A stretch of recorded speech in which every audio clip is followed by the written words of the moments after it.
Today, 7.5 million children in Ukraine need to find safe water, shelter, and warmth. Show them the world cares. Support UNICEF on the ground in Ukraine.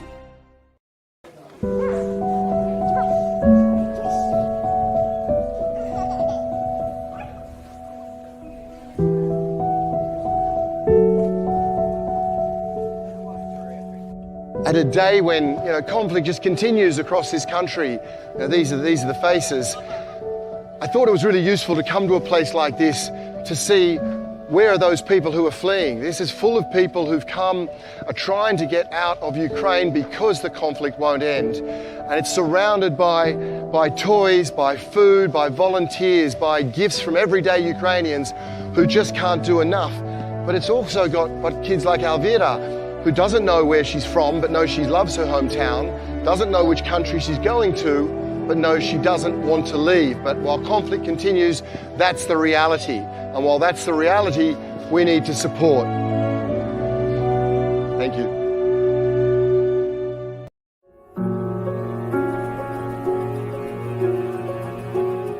So basically you can see this is the biggest border crossing in Romania. The highest number of people come through here. And let me walk you to the Blue Dot and show you what we did. A Blue Dot is a one-stop shop for a range of services being provided to the kids and their families crossing the border here at Siret, from counseling to a warm place to rest and access to Wi-Fi. They're very visible. The UNICEF blue is here. Also, we hung one from the tree. These are the two containers with the resting area. They're well equipped and warm inside.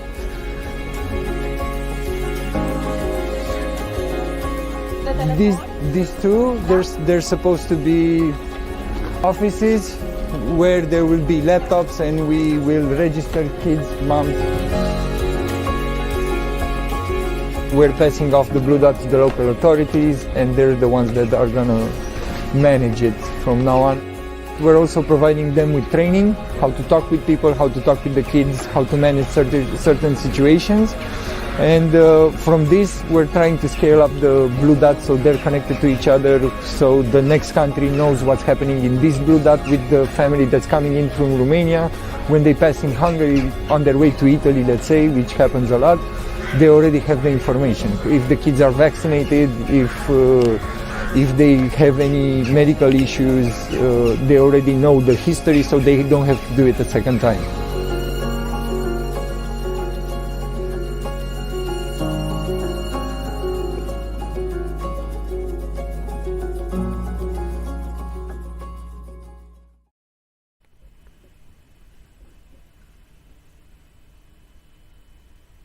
Hello and welcome to Virtual Concert Halls.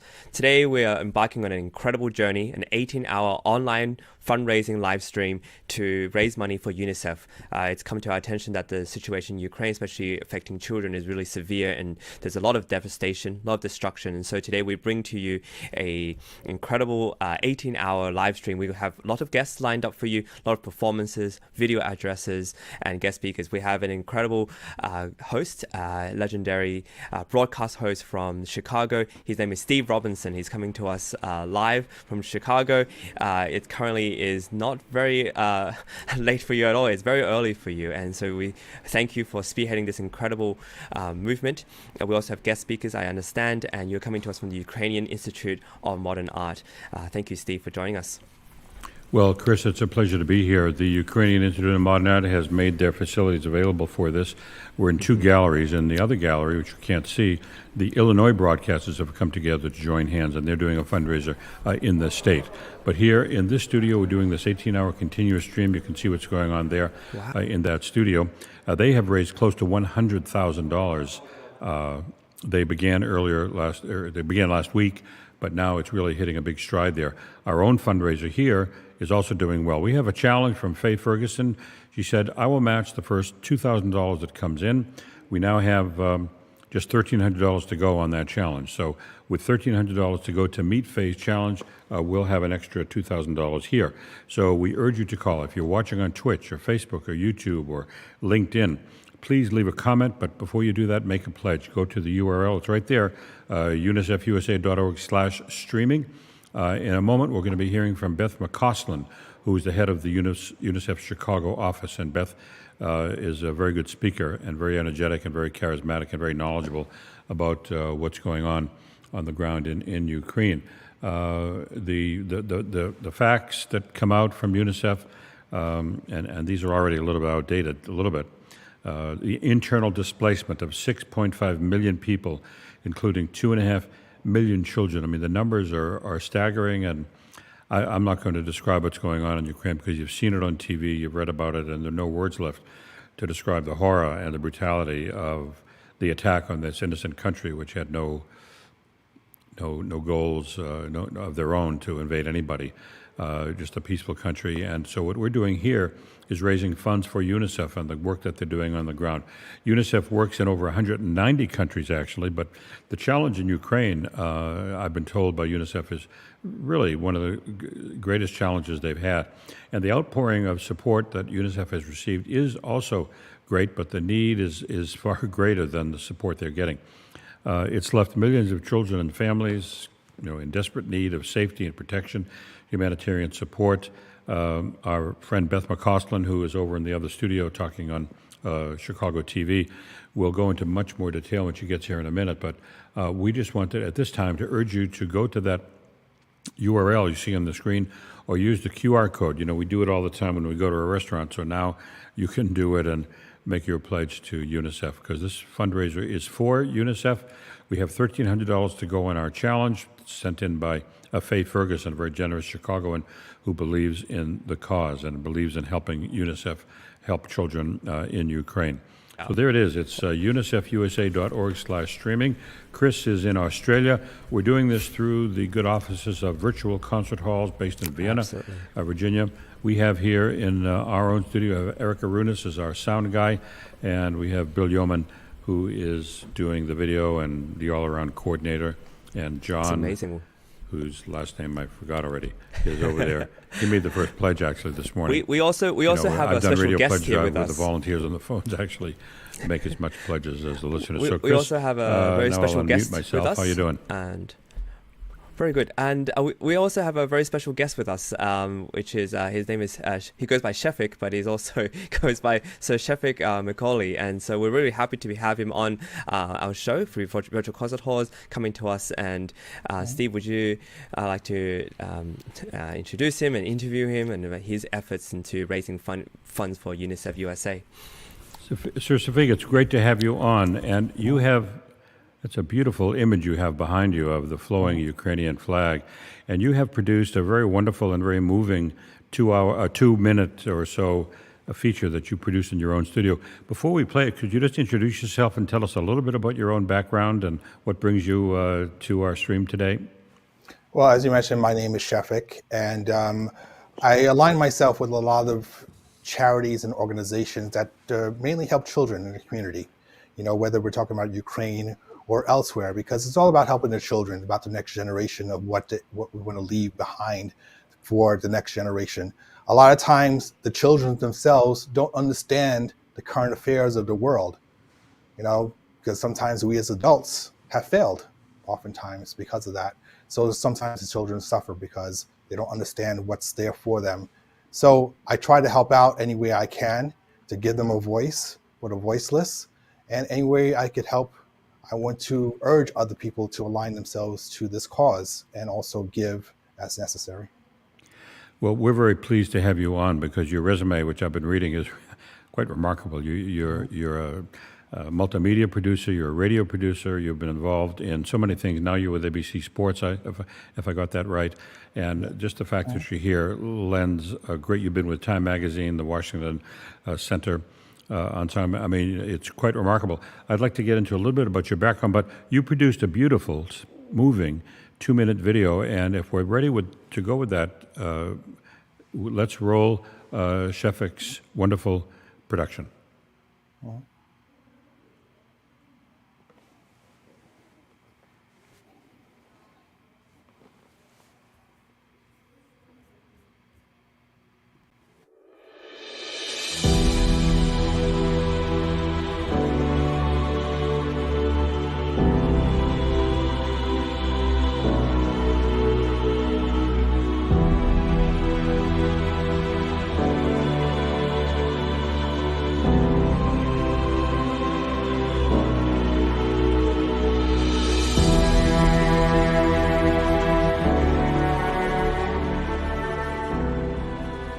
There is more to be said than just political jargon. Yet sometimes words are not enough, and so we cry. If you trace the cry of a generation, its contour will navigate the design of a battle cry. As it takes shape, it could drown the souls of many when less than few have barely learned how to truly swim. The young are tested, as the elder have failed. Every child is an imprint of who we are. So we must print the betterment of character with content that is worthy to be spoken of. Children follow in our footsteps, even when our darkest shadows mask the path to guide the way. Indeed, these are dark times. Footsteps should not be pitfalls. Through the voice of darkness, we must echo light. We must sustain a harmonious tone while striking a resounding chord to vocalize the importance of delivering future generations into a world that truly cares for one another. My name is Shefik, and I stand with the children of Ukraine.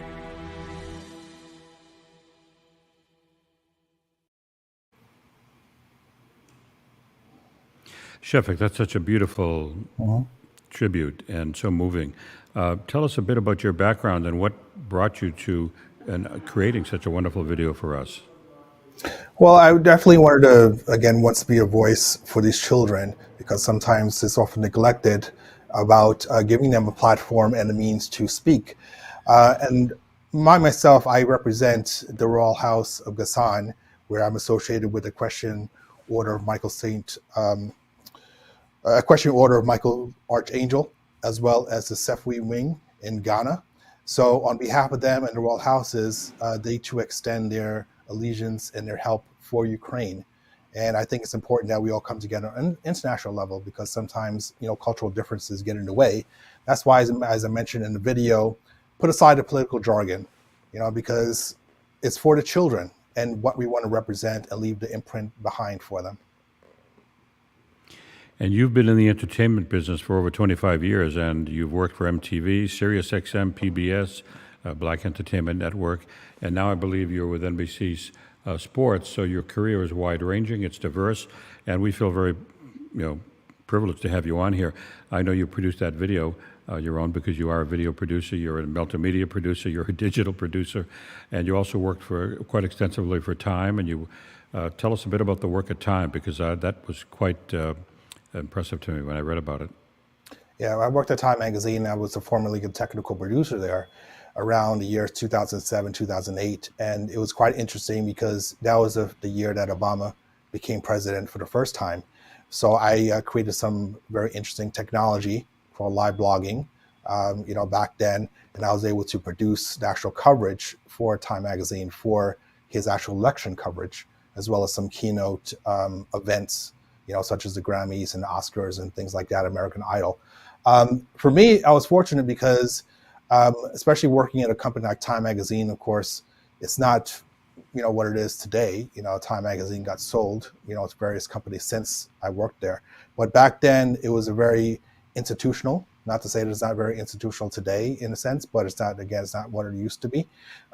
But I was fortunate to be in the presence of icons of journalism, right, in a sense, because Time Magazine is a very large institution. It's been around for over 100 years. And for me to be a part of that imprint is very moving, in a sense, especially when we're talking about breaking news. We're talking about ways that we could align ourselves to the international level. Back when I worked there, Time Magazine was still part of Time Warner itself. Right. And our sister, company was CNN. So I got to work closely with some of the people there too at the time. And I always had a means to where I wanted to align myself not only about media, but also about current affairs in the world, to find ways to discover different cultures, discover different ways of the human condition, hence, my own platform, my own radio show, my own, video content that I do, where I document the human condition and I leave people there a means to find a voice and echo the sentiment that they want to put out in the world. I want to talk a bit about your radio show because I understand it's syndicated quite widely, but I was wondering whether you could, in a minute the URL is going to come on the screen that tells people how to donate and where to donate. We have a challenge this morning, I'm not sure you heard about it, but a very generous Chicagoan pledged $2,000, but would like to see it matched. And we have about $1,400 to go to get to that match, and matches work very well for us. We're on, being streamed by virtual concert halls on YouTube, on Vimeo and Twitch and LinkedIn. So if you're listening and watching on any of those platforms, we urge you to go to the URL. It's right there, unicefusa.org/streaming. Shefik, am I pronouncing your name correctly? Shefik. Shefik. Yes. Shefik, in your own words, what can you say to urge people right now to go to that URL? Once again, this is really about the children, right? It's about being a voice for them, showing them that we can do better in the world, leave a better world for them while we're here, to show them what it means to be human, in a sense. And again, it's about putting aside cultural differences, putting aside political differences, and knowing that people suffer all around the world, right? It happens all around the world, but sometimes the children get neglected when we want to encourage them to be better people. So what is the example that we want to give to the world, right? Whether you want to give monetarily or not, there's other ways to give. You could give up your time. You could be on the ground if you want to. You could, call up your Congress people, your political, people that you've put in office and urge them to support, right? It's not all about whether you could give yourself out of your own pockets, but perhaps companies that you work for, contact your human resources department to see if they could give by any means. Your local communities, the churches, find various ways to encourage people in the community to stand with the children of Ukraine itself and support UNICEF and its efforts around the world. Well, Sir Shefik Macauley, you sent out a press release last night to your very wide fan base, and I would urge anybody who is a fan of yours to go to that URL right now, unicefusa.org/streaming. When you go there, you'll see that you can make the donation in someone's name. If you'd like to make it in Shefik's name, we'll be able to acknowledge that. But we do urge you to go to that website or use the QR code on the right part of your screen. Shefik, tell us a bit about your radio show, because it's quite, I think I read that it's heard by 400,000 people a week in the United States. Actually, the show is called Shefik Presents Invocation, and it's a multimedia platform.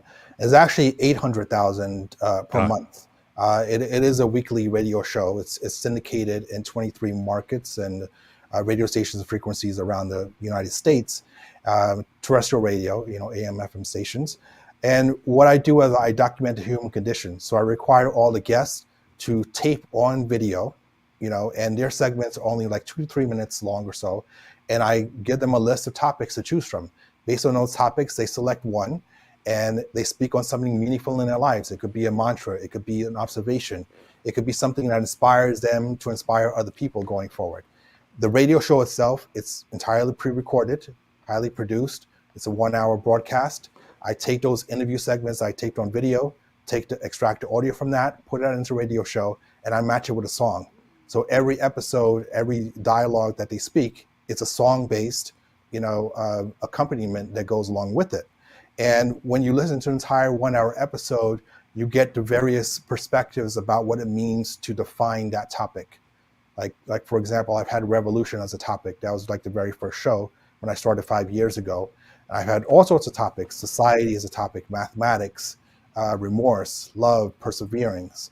It's really about what the human themselves and that guest wants to document and project in the world. I myself do not appear on camera, with the guest, and I don't even speak on the show except in the beginning at the end. I intro the topic, and then I close it out, and I leave it up to the guests themselves to define it and their journey along the way and how they want to, whether good or bad. I've had all sorts of people on the show, all occupation, all ages, and I document all genres of music. Well, Sir Shefik Macauley, before we let you go, can people access the program online? Yes, they can. It's invocation.co. And all the past archives of all the videos are on there, as well as all the archives of the radio show itself could be streamed. Just click at the top, you see a link called Radio Shows and Episodes for Shefik Presents Invocation. I was going to repeat that, but it's on the screen. Invocation.co. So Shefik Macauley, we're very happy to have you on. We loved the video you produced. Your comments are very inspirational. And I would urge your fans who are watching now on any of the platforms to go to that website, UNICEFUSA.org/streaming. Shefik, any parting comments? Once again, we have the URL up on the screen again. Please donate. Once, as you mentioned, we had the matching program, which I think is wonderful. So I definitely urge everyone to donate, give what they can.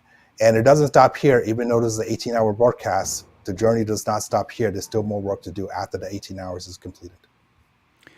It's going to be, to tell you the truth, decades. It's going to be decades of work to rebuild that city. Actually, I was one of the people here, Shefik, at the Ukrainian Institute. Young lady just graduated from college, and I was talking with her, and she has a boyfriend, and they're going to get married, and he's an architect. Oh. Now, she's of Ukrainian descent. He isn't. And she said to me, he turned to her the other day and said, when I get my degree in architecture, I'd like to move to Ukraine for 10 years and help rebuild it. And she was, floored and to tears because here she didn't know that he had that in him and that he was that committed to it. But isn't that a beautiful thing? And he said 10 years, and he'll go there 10 years and help rebuild if this disastrous war ever ends. Sir Shefik, thank you very much for your comments. We appreciate having you on. And again, we're just thrilled to have you. Thank you. I appreciate it. Thank you.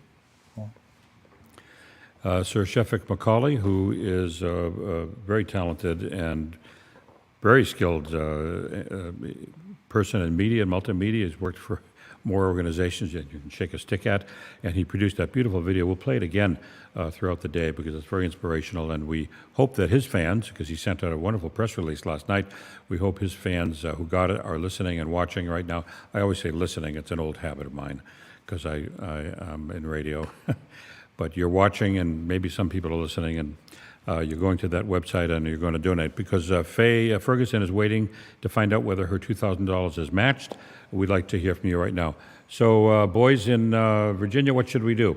Do we have anything lined up to play? I have a couple of favorites that I like, and that one is the three, I believe it's VA-14, where we've put together 3 young kids from Ukraine who have, I don't know how we got the video, but 2 of them speak in Ukrainian, but the translation is there, and the kid in the middle speaks English very beautifully.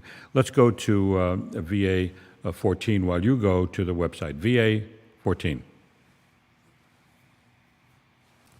Всім привіт, мене звати Артем. Я живу в Херсоні під окупацією.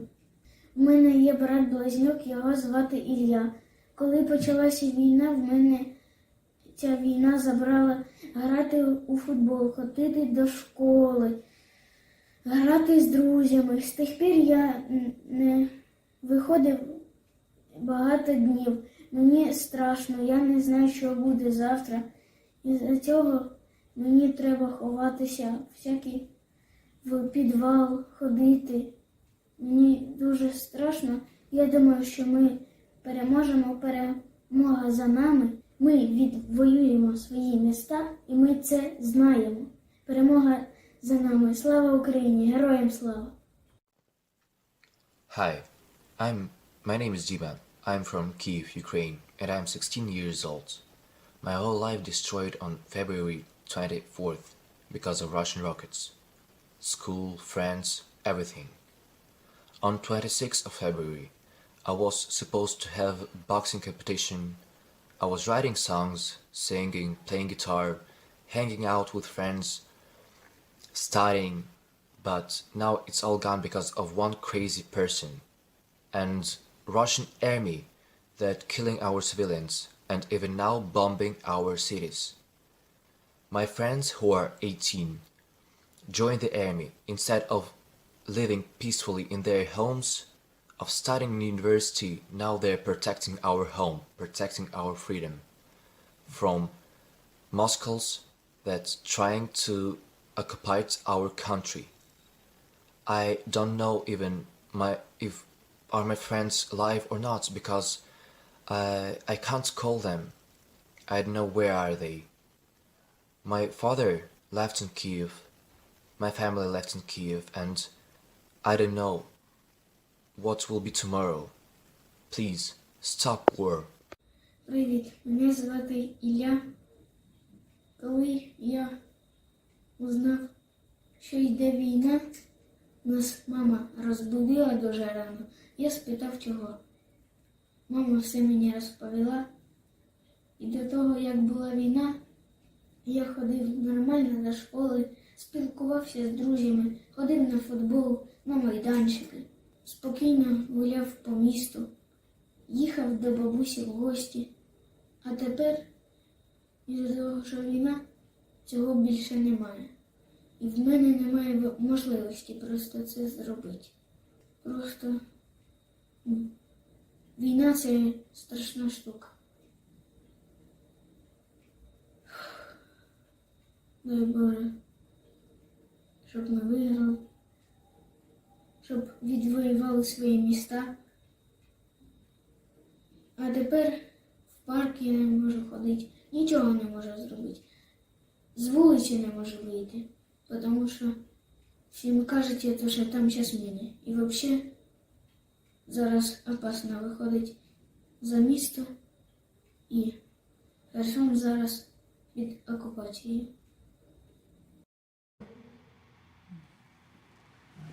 Well, those three children, what they are, has really summarized and really encapsulated what this whole pledge drive for UNICEF is all about.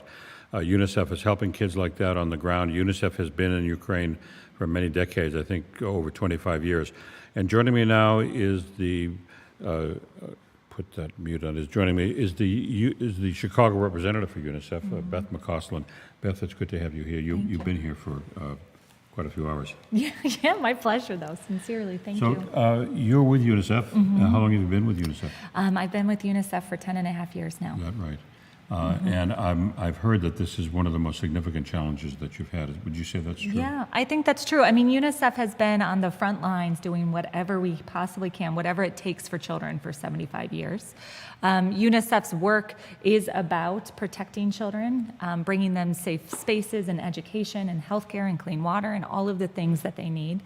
But yes, this has been really unprecedented. And so I feel like anything that we can do, if it's an early wake up here in Chicago to help back up the good work that's being done on the ground for kids and families in Ukraine, it's a privilege. And how many people would you say are from UNICEF are in Ukraine right now? And maybe you don't have an exact figure, but I don't have an exact figure, but I mean, I know prior to the start of the war, we had about 120. And the way that it works is that whenever there is a crisis of this magnitude, UNICEF will also provide surge staff into the country to help back up what's happening. And then also the coordination. I mean, everything that we do for children is in partnership with others. So while there's our staff, we also know that really the UNICEF family extends much more past that too. Communities of partners, global partners, local partners, families and kids, all working together to make it possible. now I know UNICEF is in 190 countries, and one of them, some of them border Ukraine. So, for example, in Poland, which is taking in so many refugees, I'm not sure what the figure is, but it's a huge number.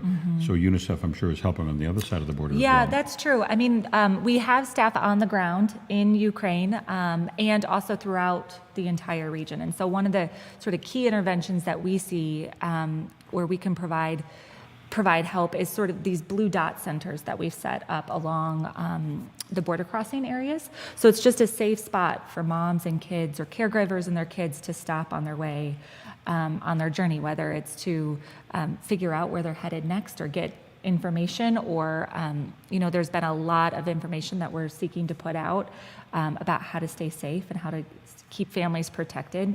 In situations like this, we're always deeply concerned about trafficking or kids being separated from their families. And so it's serving a multi-purpose function, but from a kid's perspective, from a kid's lens, it's just a safe place to play.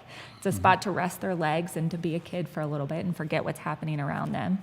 And that's incredibly important as well. We have a couple of the Blue Dot videos that UNICEF has produced, which we'll go to in a minute. So the work you're doing is so. Do you know people in Ukraine that you've interfaced with? Can you have any stories from the ground? Yeah, honestly, one is from one of those Blue Dot centers. I mean, we did sort of a tour, if you will, sort of an iPhone-style tour with one of our colleagues, Yulia, through one of the Blue Dot centers there on the border, and she walked us through this space. It was a big white tent, and the chairs that they had set up looked like they should have been meant for a wedding, and yet they were being used for this purpose. But yeah, they walked us through the space, and she talked about like the different spots and the purpose of the various sort of waypoints throughout that Blue Dot Center. There was a spot to figure out and look at the bus travel routes and to figure so people could truly figure out where they're headed next.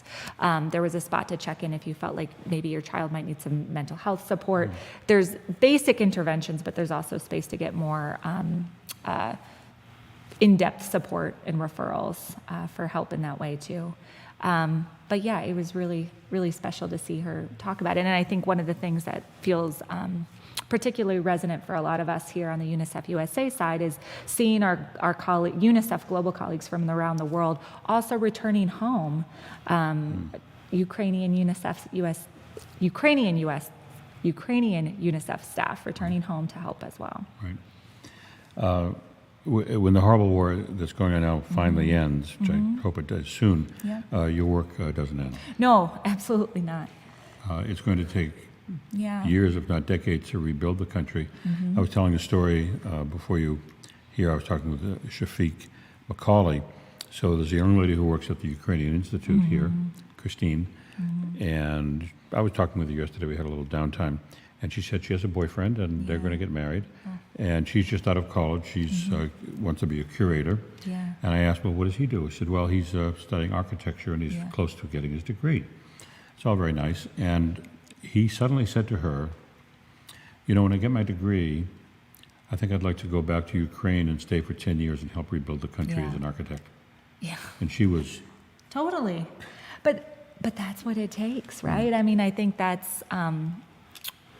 we all here across Illinois, across the country, can help contribute financially. Every dollar is making such a huge difference there on the ground. But I think it's also, I send my strength to all of those who are stepping up and leaning in that way as well. It's really quite a powerful story. Now, you talked about the Blue Dots, and UNICEF has produced some videos. Back in Virginia, I don't have the number of the Blue Dot video, but maybe you can scramble and select one. I think there are two. Maybe we can play them back to back, but it really gives you UNICEF must have some wonderful video people on the ground, because we're really lucky. No, those videos are very well produced and very meaningful, and it really gives you a real look at what's going on there. Right. So let's see if I'm getting any chat. Chris, are you there? You want to come on for a second? Are we ready to? Here you go. Do we have a Blue Dot video ready to roll, Chris? Well, we have two. We have one from Moldova as well as Romania. So we can play them back to back and show everyone what's happening over there in Romania and Moldova. Roll it.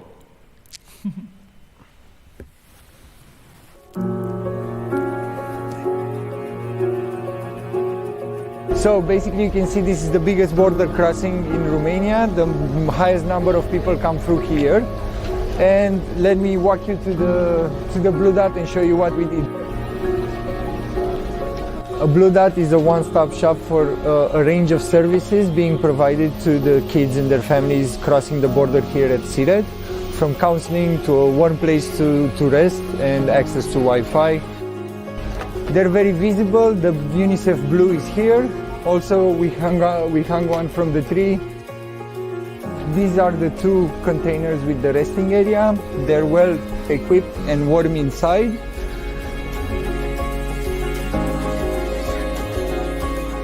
These two, they're supposed to be offices where there will be laptops and we will register kids, moms.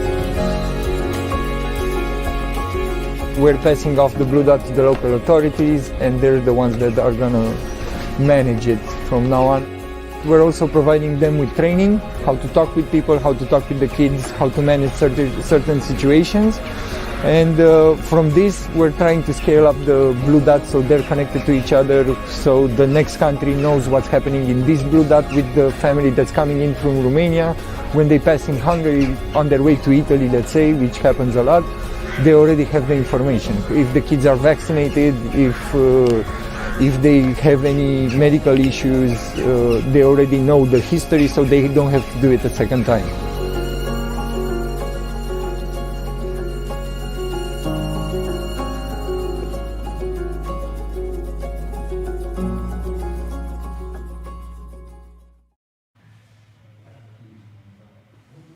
Hello everyone, this is Enrique from UNICEF. I'm reporting from the Moldova-Ukraine border at the town of Palanca, where UNICEF has set up a Blue Dot.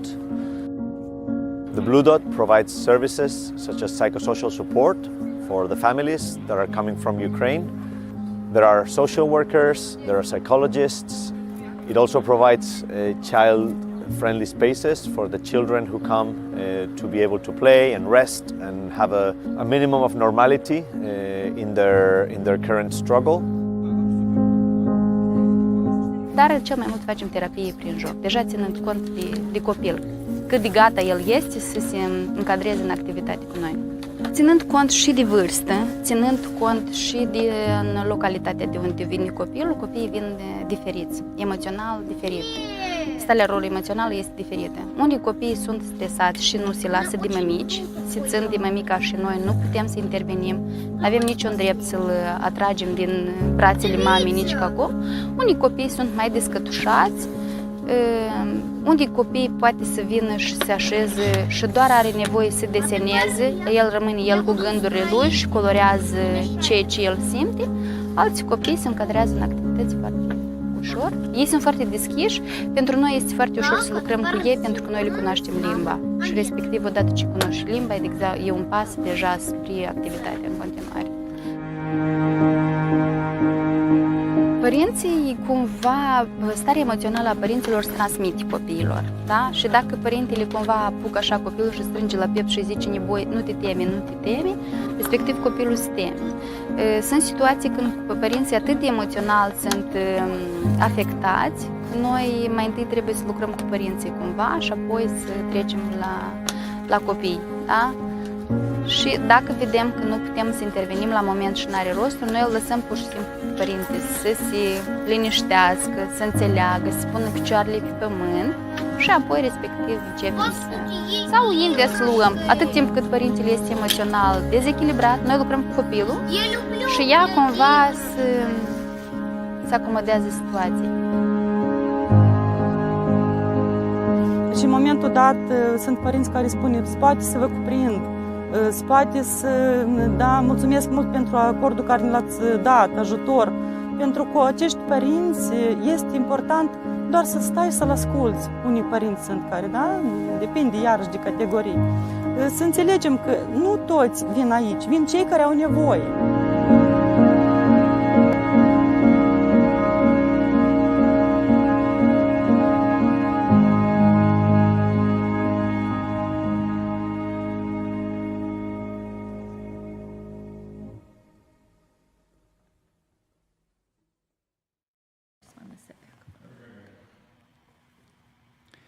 Well, that gives you a little insight into the blue dot that, Beth, you were talking about. It's quite dramatic, the work that UNICEF is doing in Ukraine, and it's you know, I've done 100 pledge drives for listener-supported radio stations, classical music and jazz. Right. And, you know, we have fun, and it's gratifying and everything, but this is a little different. I never felt like crying during a pledge drive before. Now you do. You have to hold back because this is a different situation. We're trying to raise funds. Absolutely. That doesn't change, and we're trying to get people to pledge online in this case, not telephone. But it's heartrending to see the videos, to see the ones that have come in for us, and to hear you talk about what's going on. This is Beth McCostlin, who is the regional managing director So not just Chicago, you're in charge of the Midwest. Yeah, we have a team here in Chicago that helps bring our Midwest family together in support of UNICEF's work for kids across the world, yeah. But it's a multi-state region that you're in charge of. Yep, that's right. So what's going on in some of the other states? Are they all focused on Ukraine, would you say? You know, it's interesting. I would say truly coast to coast and around the world, our UNICEF family is coming together to help support Ukraine. I mean, what we're talking about today is the work that UNICEF is doing for kids in Ukraine and throughout the region, but I'll tell you that this is the work that we do for children everywhere around the world. But it's been really incredible to see the support that has come from the Midwest. It's a very generous community, and as we've talked about, as we know, every dollar is going to make a huge difference for kids there.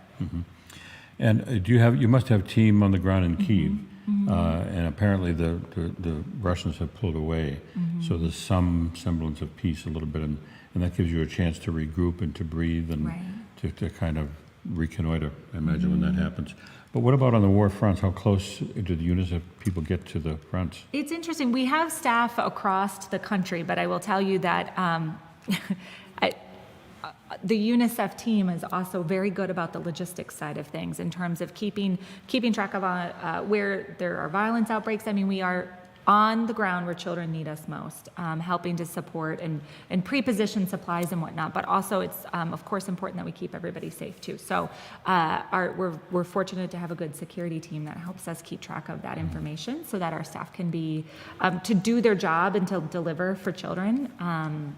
And then be able to move as they need to. But truly, as we've talked about bringing supplies into the country, it's not just a matter of moving trucks from point A to point B, but it's also constantly adapting to what roads are safe for passage, what roads are open, where is active conflict zones, and moving accordingly. But a big part of that effort then is also making sure that we can pre-position supplies so that they can be accessed more easily without having to worry about some of the supply route. The logistics must be staggering. Oh, it's massive. So that's what's going on in Ukraine. Now, what's a typical day in the life of Beth McCostlin like here in Chicago? Oh, typical day for Beth McCostlin. Well, I mean, in the last 6 weeks. Well, yes. It's been incredible. I will, as we talked about, I mean, this is the work that UNICEF does for children. For 75 years, we've been doing whatever it takes for kids. And so the last 75 years have certainly been busy. The last 2 years since the onset of COVID have been very busy for us. UNICEF helps to vaccinate over 50% of the world's children. So when it came to, yes, say it again. UNICEF helped vaccinate over 50% of the world's children. Right, and so we are, the leading procurer of vaccines around the planet. So when it came to getting a vaccine out for COVID to the world and to doing it quickly, we were called upon to move that effort as well.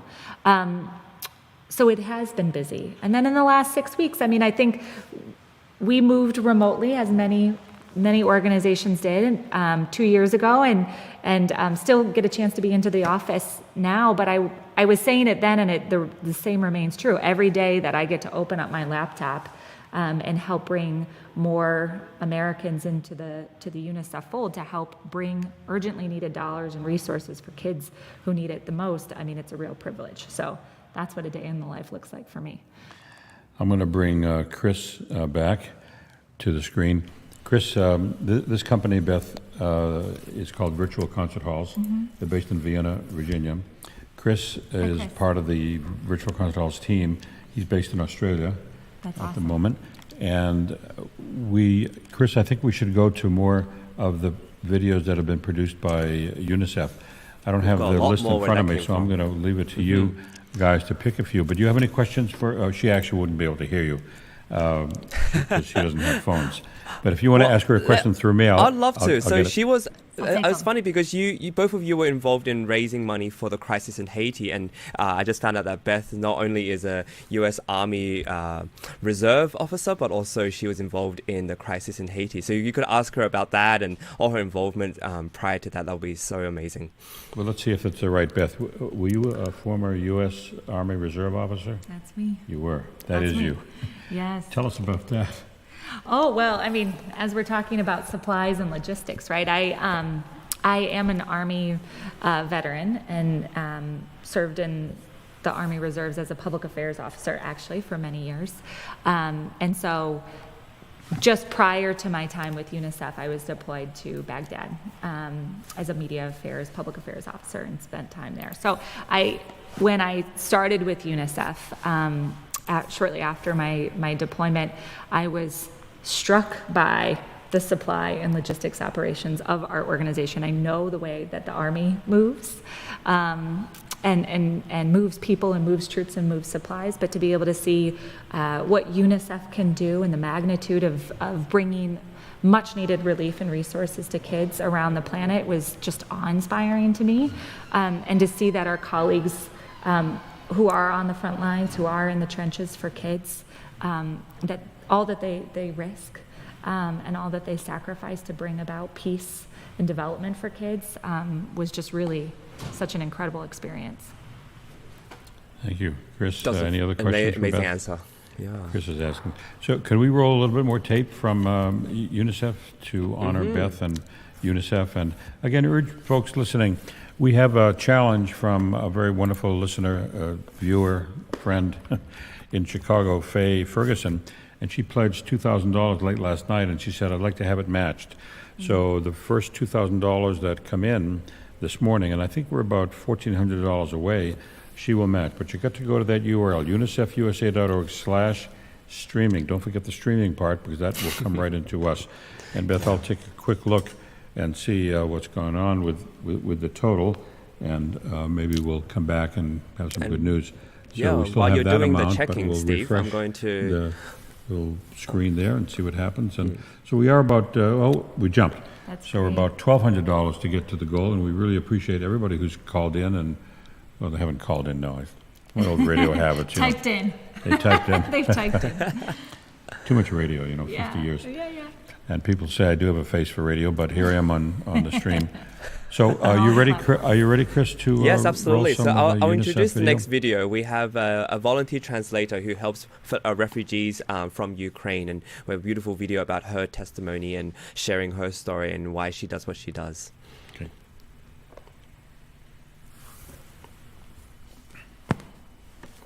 This is the one about the volunteer.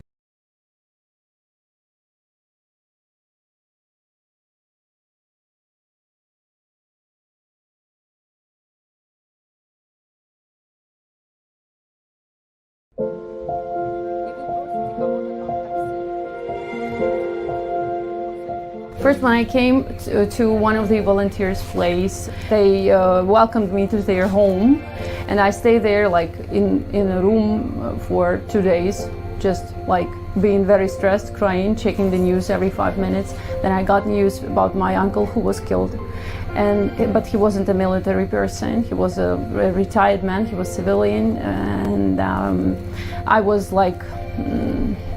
I can't describe it in words. And then the host family offered me to volunteer at the border, as I speak Ukrainian, Russian, and English. And I thought, what a great idea. I can help someone, I can help people from my country, and I can be distracted from the bad thoughts, I can be busy doing something, and it's great, because staying at home doesn't help much. I meet mothers and children like every day, and I feel like they need to share their stories with me, and they start crying and telling me their personal stories. It's quite difficult, like in the end of the day, because you like feel it every time with them, because I understand them completely.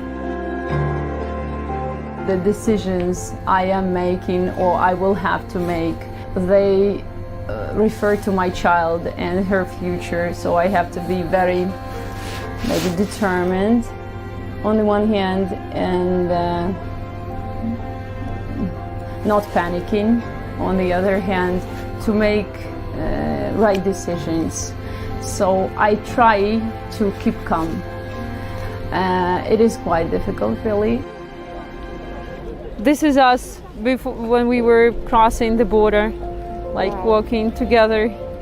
I feel like she relies on me, she trusts me like in my decisions. And when I tell her that everything's going to be fine, we have to stay here, then we'll decide, maybe we'll get back home, maybe we'll move somewhere else, but it's going to be okay. And she says, okay.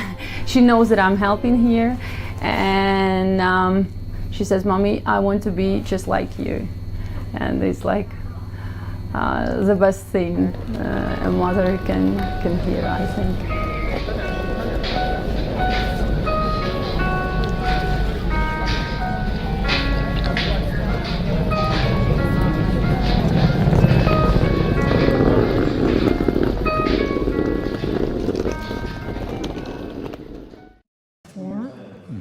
Because again, the war was already ready. So we're coming to you live on an 18-hour broadcast to try to bring awareness to our fundraising attempt for UNICEF USA. And Steve, you're coming to us from Chicago, and we're really grateful for you spearheading all this. I understand you have another guest ready for us, and we're really excited to hear her side of the story as well. Yes, if you're just tuning in or watching in, bye, Beth McCostlin. No, she's not taking off. She's just taking a break. We're coming to you live from the Ukrainian Institute for Modern Art in Chicago, and we are in a part of town. You know, Chicago has little names for every little section of town, and we are appropriately in the Ukrainian Village because Chicago has, I think, the largest Ukrainian community in the Midwest, and the rallies that have been held in Chicago that our friend Marta Farian has helped organize have been amazing. One of them, she said, featured 20,000 people in downtown Chicago. I was here a few Sundays ago, and there were 500 people by what they call the Water Tower in Chicago, and signs and banners and amazing speeches and very moving speeches by a whole wide variety. Senator Durbin was there, and Representative Jan Tchaikovsky, who's an amazing person in the House of Illinois, and lots of other people. So we have with us a guest who is a very well-known tapestry artist in Chicago, Lialia Kuchma. And you've been in, but you were born in Ukraine. I was born in Ukraine. Get a little closer to the mic. And how long have you been in Chicago? Well, since 1949. 1949. Correct. See. After the war. After the war. Yes. Yeah, yeah. And tell us a little bit about the work that you do. The work that I do, I primarily do tapestries. I mean, I was with the Institute from its inception, and we're going to be celebrating 60 years, or we did last year. So primarily in the arts. Right. You know.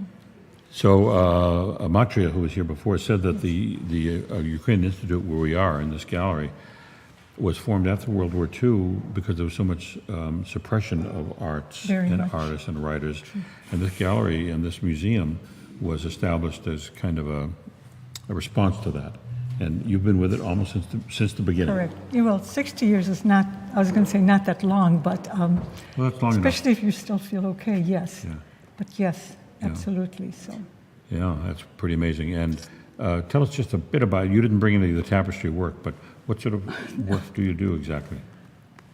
Well, tapestry weaving is, it's a little hard to describe, but I mean, I use a loom, so I weave these images. Mm-hmm. They could be abstract or non-abstract, but I've been weaving for over 40 years, so there's a range of kind of imagery that I've done over the years. Mm-hmm.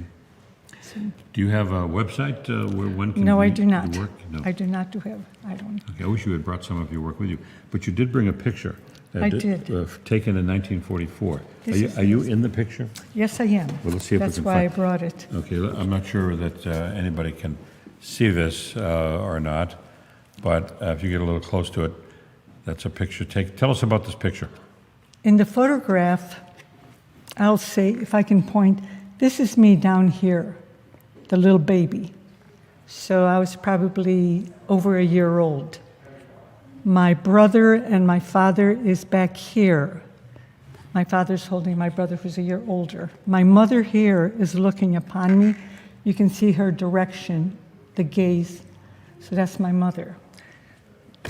In 1944, I mean, after the war, you know, there were so many people leaving all of these distressed countries, especially Ukraine, because Germany and Russia were both, they wanted Ukraine, you know, the people, especially the men, you know, for their either forces or just for the labor. So my father was at risk. He had already been threatened, so they finally decided to leave. So they took their little cart, a cow because of the 2 babies, and a horse for the cart. My mother, her her sister, so my mother's in a family of 8. So my mother was the oldest. The sister that went with them was the youngest by 20 years, so she had to help take care of the babies. So we took this convoy of other people fleeing Ukraine at the same time, trying to get over to a safe zone. And it's always been incredible to me to imagine people, how do you know where you're going? You sort of follow this large cavalcade of people. And so they spent their time, you know, sleeping outdoors. They only brought so much. They didn't know for how long. They only brought so much food on the cart. They slept outdoors on the carts or on the ground. Finally, when they entered in Czechoslovakia, they had a hard time getting in because they didn't allow them across the border because they weren't sure who these people were. You know, the country feels at risk also. Finally, they got permission to cross over and then onto a train where all of their belongings were confiscated by the Germans, etc. at the time because was their trains. They took the horses, the cattle, the trucks, and all of that. The people just got on the train to try to get into. At that time, the Allies, you know, the Americans were in Germany, so to a safe zone. And we went to Regensburg, Germany, where we spent the next 3 years until we found a sponsor to come to the States. So that's the way it went. You're talking as if it happened yesterday, but you were just a little kid. Yes. In that picture that you showed us, you were Right. 1. Well, and yet you're retaining some pretty vivid memories from that time. I'll tell you, you know, I am a visual person and I enjoy photography very much. So, and this is one of my favorite photographs from that time because it looks like such an idyllic scene. You're out in the open space, the people are smiling. You know, people don't look bedraggled, they look healthy. And you wonder how can you get a group of people that are still in good spirits when their lives are in danger and they may never come back. My parents still felt that they were going to return back to Ukraine, but my father said he's not going to go back until it's free. They became citizens, finally they did. Citizens of the U.S. Yes, they did. Yeah. So. And what you're describing is what's going on today. It was, I would hate to compare, but it must have been horrific for them. I have an aunt that still lives. This is the aunt who went with us, so she's still alive. She's 92. It was very hard for her to talk about that time because she was around 14 then. Mm-hmm. So again, being responsible for, again, 2 babies and helping out and not knowing it, asking her details that about even this particular time, you know, of going from a dangerous area to be in to a big unknown. You know, it was difficult for her, but. So you have must have a lot of empathy for what's going on today. As you Very know, much. we're doing a fundraiser for UNICEF. Yes. And UNICEF, as Beth McCostlin has been talking about this morning, and we've seen the videos, are on the ground in Ukraine doing whatever they can to help. And it's a mission. I guess UNICEF wasn't there in 1944, I don't think. Not that I'm not sure when they were formed, but so you guys were on your own. Right. And what you're describing, again, you were just a kid. You were 1 when this happened. And right, yes. then you for 3 years, you were just in limbo. Yeah. And now you came here around in 48 or 49? Correct, yes, Yeah. it is. With your parents? Yes, so with the immediate family. My aunt, however, went to Canada. And, you know, they were, you know, the thing with the sponsors, immediate families, etc. She was at that time already maybe 17, 18 perhaps. So other countries were looking for able-bodied single people to join a particular workforce. Mm-hmm. Canada was a wonderful country for her. So, you know, I mean, she's got a great family and all. Well, this is a fundraiser for UNICEF, and we have the URL on the screen. I urge you to go there. Don't forget the /streaming. It's unicefusa.org/streaming. We're going to be able to keep an up-to-date tally. We have about $1,200 to go in the $2,000 challenge that Faye Ferguson phoned in late last night. She said, listen, I heard what you're doing. We did some previews last week or earlier in the week.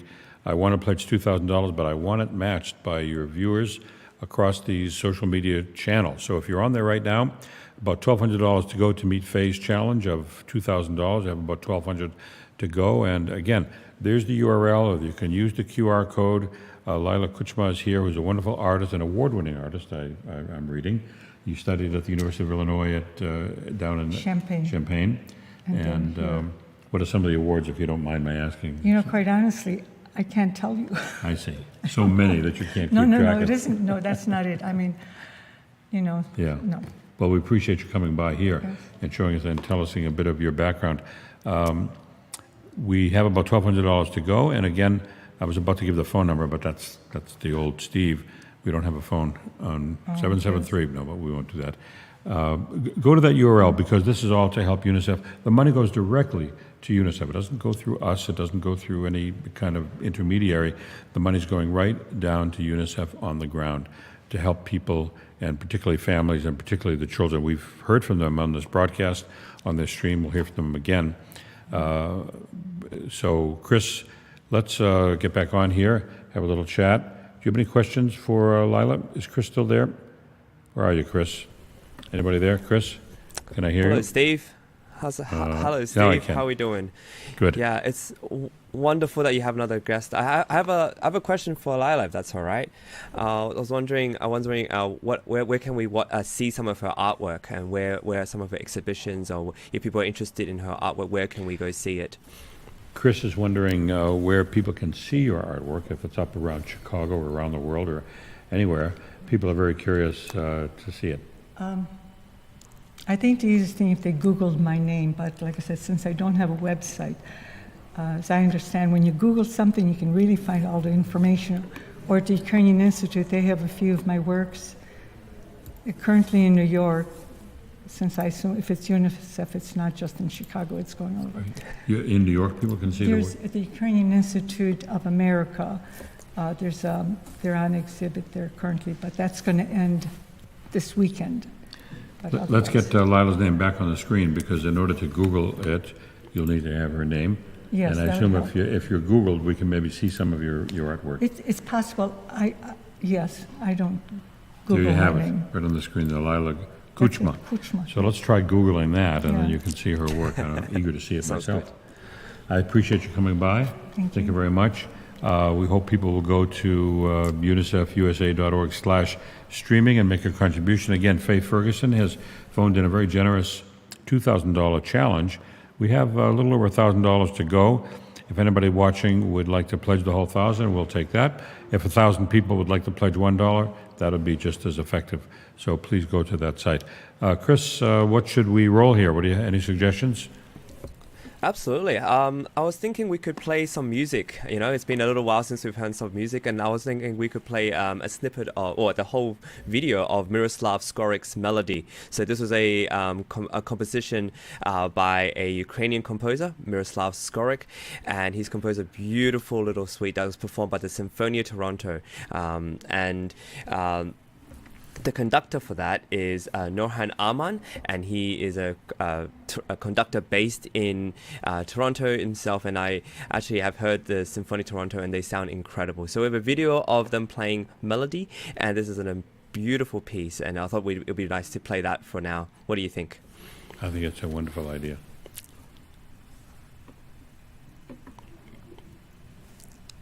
Hello. My name is Nurhan Arman, and I'm the music director and conductor of Sinfonia Toronto. During my career, I had a couple of occasions to visit Ukraine. In 1994, I did a tour of Western Ukraine with the Rivne Philharmonic Chamber Orchestra, and in 2011, I conducted the Kharkiv Philharmonic Orchestra. In Rivne, during one of my rehearsals, I was given a beautiful manuscript score. It was a work by Miroslav Skorik, just titled Melody, and originally it was composed in 1982 for a Soviet war film. I fell in love with the piece immediately, and I rehearsed it with the orchestra, and we played it in all the towns that we played concerts with the Rivne Philharmonic Chamber Orchestra.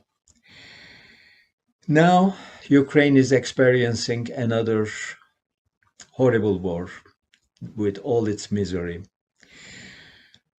On our recent concerts with Sinfonia Toronto, I have been programming works by Ukrainian composers as homage to Ukraine and in support of Ukraine. We played Mykola Lysenko's hymn, A Prayer for Ukraine, and just recently, a couple of weeks ago, we played Melody by Miroslav Skorik. Now I invite you to donate to UNICEF's Emergency Response Fund. Children of Ukraine are suffering, they're fighting for their lives and therefore future. And the emergency response teams of UNICEF are on ground now. They are in Ukraine and helping the children. Please donate now. They need your support.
So we welcome you all to our 18-hour live broadcast. Currently, Yes, we're back. Steve is in And, Chicago. Yes, I'm going to have to take your word for that because I can't see the screen at the moment. But if I'm on, I'm on. So Steve's currently in Chicago. It is very early, 8 a.m. for him. And for me, I'm coming to you live from Sydney, Australia. We are almost 4 hours into our 18-hour live broadcast to raise money for UNICEF. So far, we've had guests from UNICEF, in particular Beth McCostlin. We have an artist. We had a tapestry artist by the name of Lialia Kuchma. We've had the president and the vice president of the Ukrainian Institute of Modern Art talk to us about their experience, and they're all from Ukraine, or at least their families from Ukraine. So there's a lot of perspective there, very interesting. And Steve's been interviewing them, talking to them. We also had Shefik, or otherwise known as Sir Shefik Macauley, who joined us virtually, and he's been also spearheading a movement of his own to try to raise awareness to this. And so today we're raising money for UNICEF. You can see the link below, or you can just go up there and go to our QR code. It's very handy, very accessible for everybody.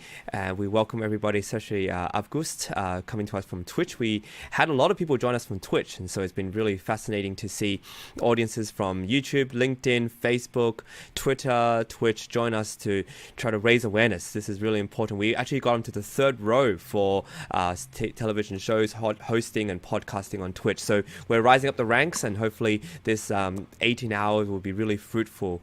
On to you, Steve. How are we going with the fundraising so far? Well, we have a little less than $1,000 to go to meet that challenge. The challenge was $2,000, so we've raised over $1,000 just since this started not too long ago. You can see the URL on there if you'd like to help us meet that challenge. Now, Faye Ferguson, very generous person from Chicago, phoned in late last night. We know her. She knows Bill's wife. And she said, listen, I'd like to pledge $1,000, but I want it matched. And people who really want to help UNICEF in Ukraine can go to that URL, use the QR code. And so far, we've been pretty successful. Faye, we're halfway to the goal. And so we have a little less than $1,000 to go to match it. And that's a wonderful incentive, I hope, for people watching right now.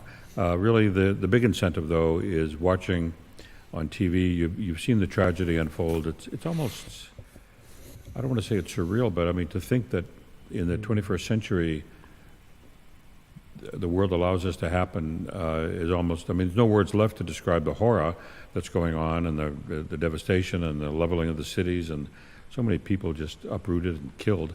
It's really tragic. That's the real incentive. I mean, the match is nice and it helps, but hopefully if that's a little extra incentive for you, you'll go to that URL right now, which is UNICEFUSA.org/streaming, and we'll get that pledge right away. That pledge doesn't come to us. It certainly doesn't come to me. We're all volunteering our effort here. Erica Runis is on the audio for this broadcast, and Bill Yeomans is doing the video, and Bennett is over there on the camera, and they're all volunteering. Nobody's getting paid. And the money goes directly to UNICEF in Ukraine. There's no bureaucratic rigmarole that happens here. UNICEF is active in 190 countries, and one of them right now is Ukraine. And we just heard from Beth McCostlin, who described earlier all of the amazing organizational and logistical effort that is going on. Well over 100 people from UNICEF on the ground in Ukraine. And so your contribution is helping us and helping them. We're broadcasting from the Ukrainian Institute for Contemporary Art, for Modern Art, UIMA, you see the thing there, -chicago.org. It's a wonderful museum which is over 50 years old. And as you heard our guests say, and as you heard Motriya say earlier in the broadcast, Matriya, that this museum for Ukrainian artists was formed after World War II, when the USSR, or Russia, suppressed the artistic voice in Ukraine, writers, artists, musicians. And so this museum is an outgrowth and is a response to that, and that's where we're broadcasting from. They've donated the whole space. Over in another gallery, we have Illinois broadcasters raising money in the state of Illinois. They're joining hands, and we hope you'll join your hands and go to that website. We're also in Virginia. We're feeding this to a company called Virtual Concert Halls in Virginia, virtualconcerthalls.com, wonderful organization headed by Anna Uspenskia. Chris, you're in Australia, and this is a real worldwide effort. So It's I hope you go to that effort, for URL. sure. You can go to virtualconcerthalls.com and see what they do, because they're a remarkable organization. And Chris, you've been hosting some of the competitions that Virtual Concert Halls has produced. I believe the 2 now have gone on around the world. And you have young people and slightly older people from all over the world who are finalists, and it's really a marvelous thing, and that's the technology you've developed is now being used to help kids in Ukraine.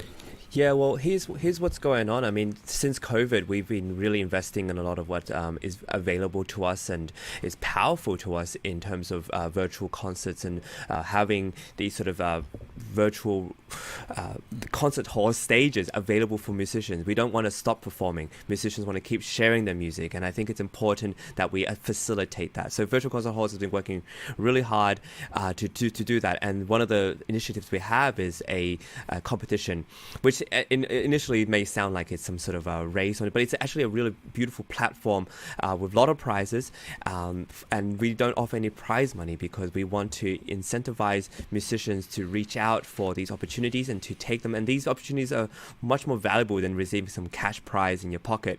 It's actually about making connections with different organizations all around the world virtually and performing live for them. A lot of these competitions, especially during COVID, were all recorded, and you were sending a recording. No, we don't accept recordings except for the preliminary round. We want people to perform live and have a beautiful equipment set up where you can offer assistance with our tech directors on microphones, webcam, lighting, setup, and instrument. We offer all of this in order to facilitate live performance. And one of the most remarkable things we have about this is that we were able to achieve our reach in such a way that we had a Ukrainian guitarist who performed for us in our competition, and she was able to not only win prizes and have exposure online, but we recently heard that she's still in Ukraine. She's 15, and she performed for us the Ukrainian national anthem, and we have this video of her performing and talk about her experience. And it's really touching to hear that, because just a few months ago she was just a competitor. She was just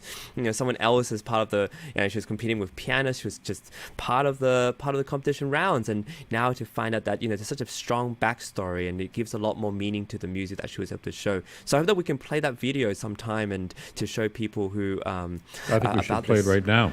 Yeah, let's do it.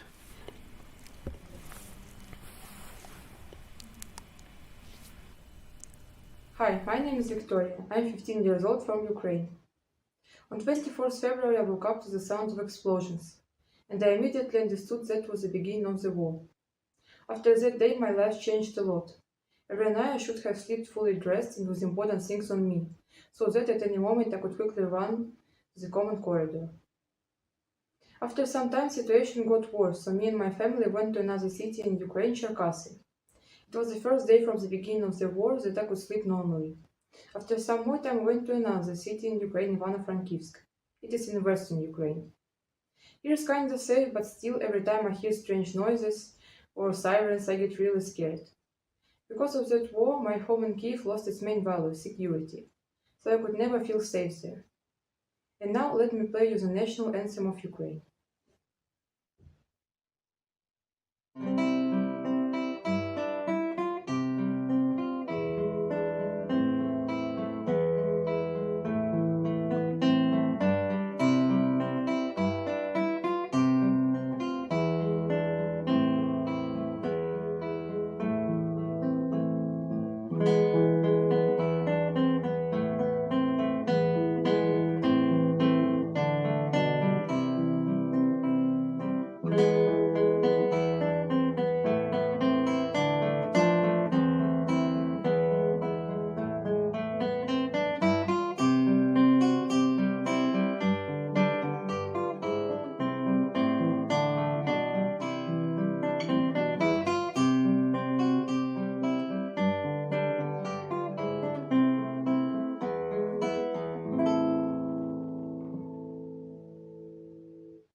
That was really a beautiful performance and a wonderful young lady. And as you heard Chris say, she was a competitor in the Virtual Concert Halls competition just a few months ago. Just a happy young girl competing. She won a prize, and then suddenly the roof caved in on her, and her life got turned upside down. And you might think that piece wasn't the most difficult piece in the world technically, but the way she played it, an artist can play a scale beautifully, and it's just as difficult to play a scale as it is to play, a much more involved piece. And she's a wonderful artist. I don't know, Chris, whether you have anything from the archives of her playing in the competition, but it would be nice to maybe see that if you taped anything of her, because she's a wonderful musician. You can just tell the way she played that piece. It was just so close to her. She seemed a little, I don't know, traumatized as she was talking into the camera, because her life has been so turned upside down. But it's a wonderful tribute to her, and that she was able to make that video for us. So we're doing a fundraiser for Ukraine. We have a challenge from Faye Ferguson, who phoned it in last night. She said, listen, I'm going to pledge $2,000. I'd like to have it matched. We're now only $800 away from getting that match. You can see the URL on the screen. Go there or use the barcode up in the upper left-hand corner and make your pledge, whether you're listening on Twitch or Facebook or YouTube or Vimeo even. I think there is a platform there, wherever you are.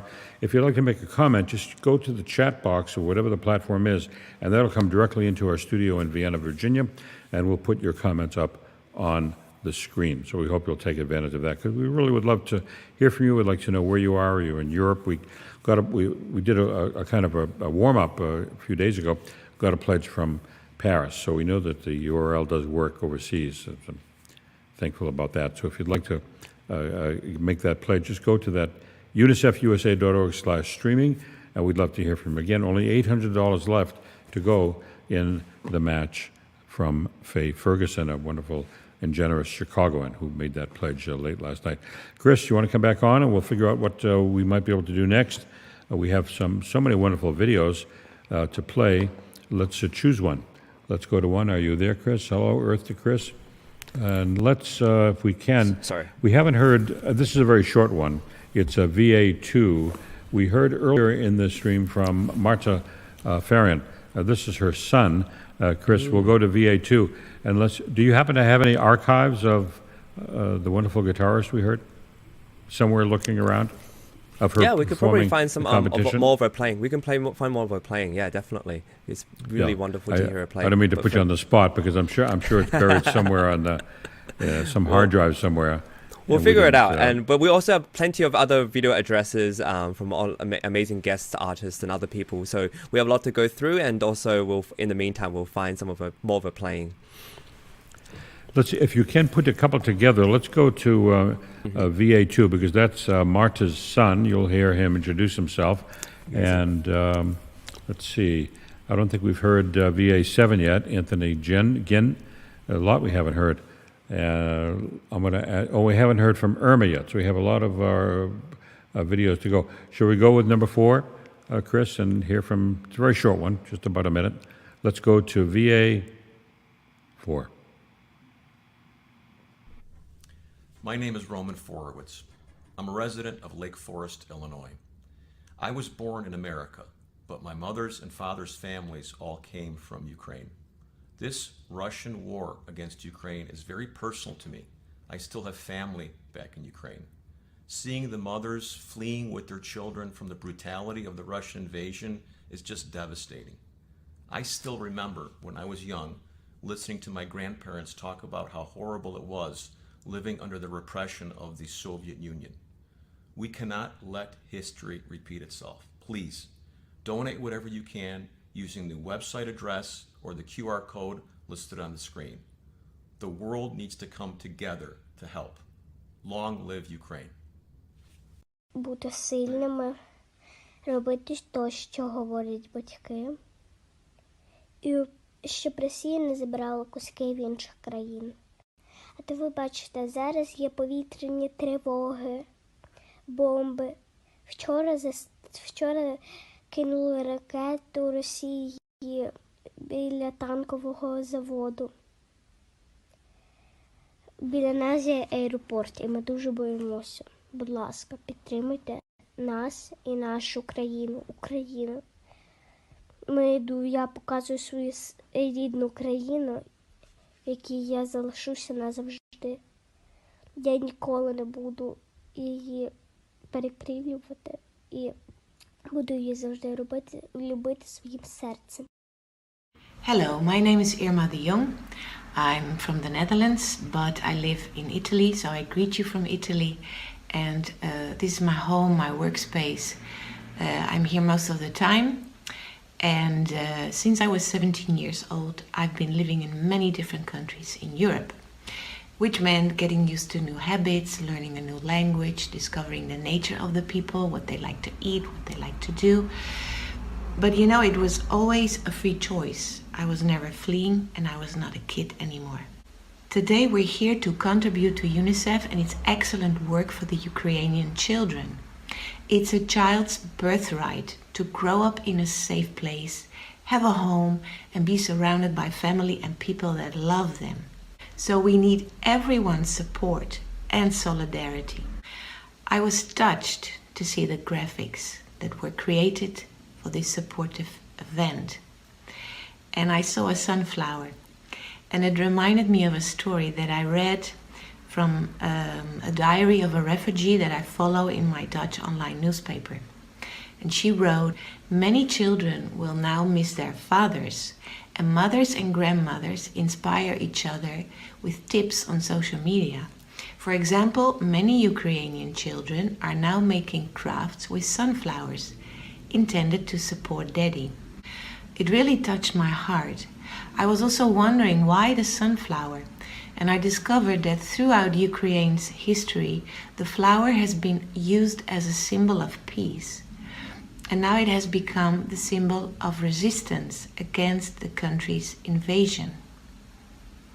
So I'd like to end with a poem by a famous Dutch comedian, singer and writer, Toon Hermans, and dedicated to all the children who had to flee their homes and leave their daddies behind. I'll say it in Dutch, but you can read the translation in English below. Waar je ook bent, ik zou het niet weten. Niet in afstand of tijd te meten. Maar ik heb je bij me, diep in mij. En daarom ben je zo dichtbij.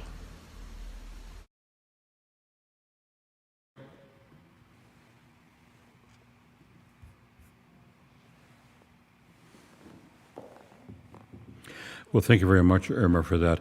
Anna, is Anna around? Because I want to speak to Anna about what Irma represents. She has a company that Anna has made a very generous... Tell us a little bit about Irma's company, and then the very generous offer she's made to people, I think the kids at St. Nicholas Catholic School in Chicago. Irma de Jong is leading a company called iClassical Academy, and the company is based in Europe, in Switzerland and Italy, and these are our very dear partners. They've been very supportive of musicians around the world, providing scholarships and opportunities for further study. And they supported the UNICEF, and they donated to this fundraiser. But not only, they wanted us to pass on the message to the musicians, especially young musicians of Ukraine, who are displaced and in a terrible situation and have a hard time continuing their study with music. It seems like music is irrelevant to this situation, but it actually is very relevant.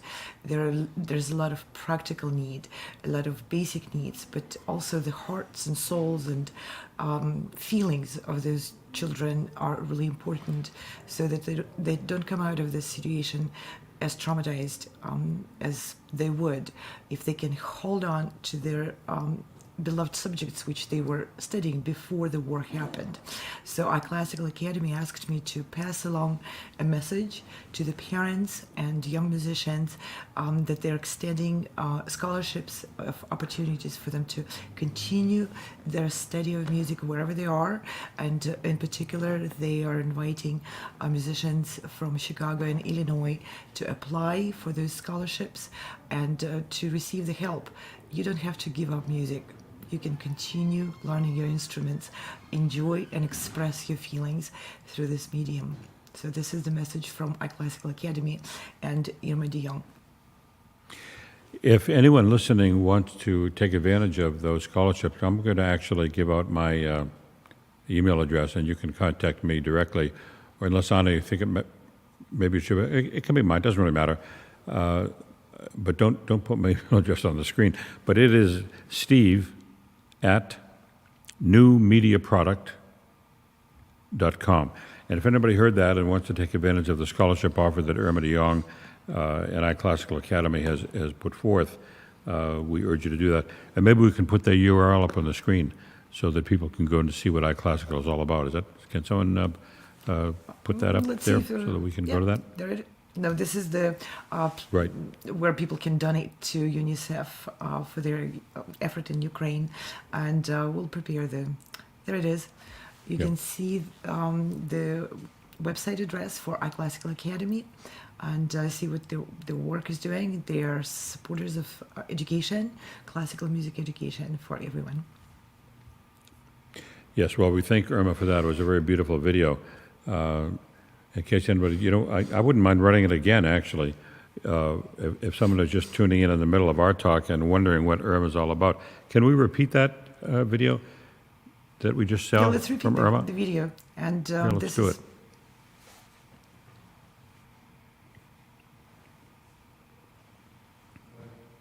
Hello, my name is Irma de Jong.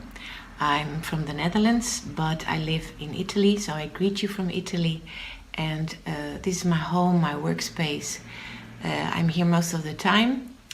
And since I was 17 years old, I've been living in many different countries in Europe, which meant getting used to new habits, learning a new language, discovering the nature of the people, what they like to eat, what they like to do. But it was always a free choice. I was never fleeing, and I was not a kid anymore. Today we're here to contribute to UNICEF and its excellent work for the Ukrainian children. It's a child's birthright to grow up in a safe place, have a home, and be surrounded by family and people that love them. So we need everyone's support and solidarity. I was touched to see the graphics that were created for this supportive event.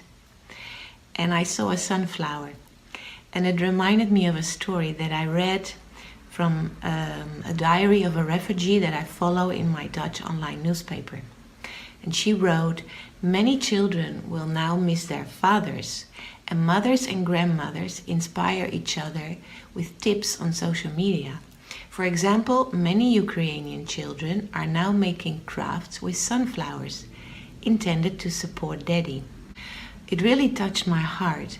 I was also wondering why the sunflower, and I discovered that throughout Ukraine's history, the flower has been used as a symbol of peace. And now it has become the symbol of resistance against the country's invasion.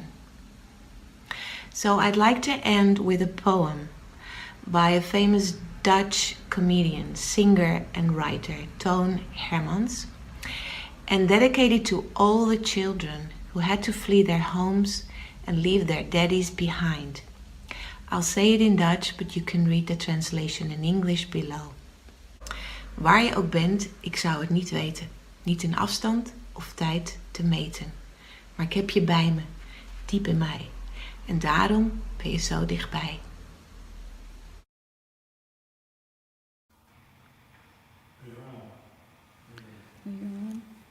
Well, thank you very much, Irma.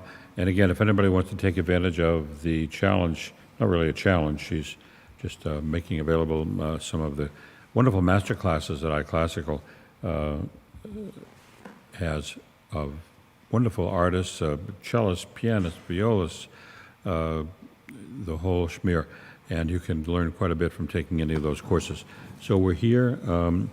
There's no way to unmute myself now at the moment, so I'm getting this echo there. I don't know what happened to the computer here. But you can see the URL, you can see the QR code, you can see what's going on there.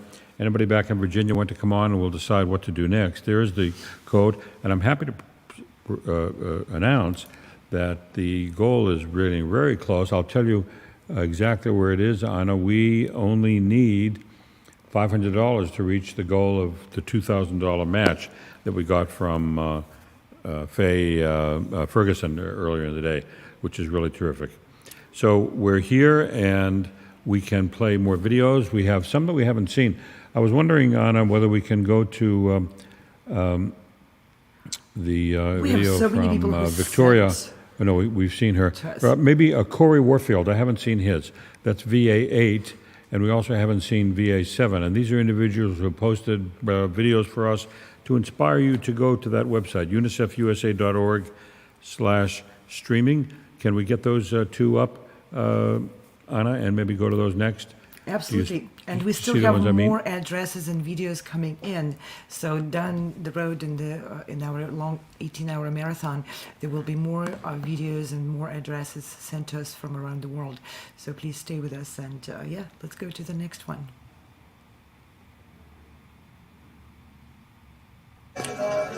What a show. We are here for one reason and one reason only, and that is to save the children of Ukraine. So tonight, I want you to dig as far and deep as in your pockets as you possibly can for these children. They need clothing. They need food. They need to go back to school. This has got to stop. Putin wants to take everything away from you. Your democracy, your language, your schools, your hospitals, your everything that you have dear on this ground that you built, and now he wants to tear it down. Please, 35 cents. We can help save a child. We can help save Ukraine. We can help make sure that there's hope, that there's love, and that peace will overrule evil. Please, 35 cents a day. That's all we need. My heart goes out to all of the children of the world, and especially here in Ukraine. We have to help. Just $10. I know $10 is not going to hurt you, but it could sure help a lot of people. The mothers, the fathers, the brothers, the sisters, the fathers that need to come home and hug their kids. Please, 35 cents a day, that's all, $10 a month, please. Hi, this is Corey Warfield coming to you from Chicago, Illinois by way of Rio de Janeiro, Brazil today on behalf of UNICEF. And first and foremostly, thank you for taking the time to watch this video, to participate in any way with this event that we have going on right now to support the humanitarian efforts and the boots on the ground, particularly helping the children affected in Ukraine. Especially this being the month of April, the month of children well-being internationally. There's so much that we have to be thankful for around the world, and so many of us that can contribute in so many ways to those parts of the world that are undergoing things like is happening in Ukraine right now. So I implore you to think about how you can help in your current position those that are being so affected, especially the children there. Maybe share some content, maybe post some original content about how we can all help. Maybe contribute to this campaign with UNICEF or to some of the numerous humanitarian efforts going to make sure that the children are safe, that they have a future to look forward to, that this situation is able to meet resolution, and just having your heart and your attention, any contributions that you can make in this for the greater good is making the world a better place. So I thank you again for your taking the time to hear me out and for considering participating in this event to help UNICEF's boots on the ground with their humanitarian relief in Ukraine right now for a much better future. Love to all.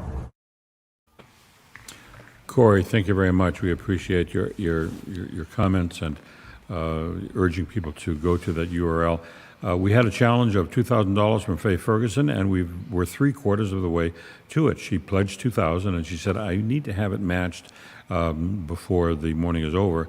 And so we're getting close to that, but we've raised $1,500 towards her match, just $500 to go to get to that. That'll bring us to, I guess, $7,000 if my math is right. And that's what we've raised so far on the stream. Again, you see the QR code in the upper left-hand corner of your screen. Also, you can go to unicefusa.org/streaming.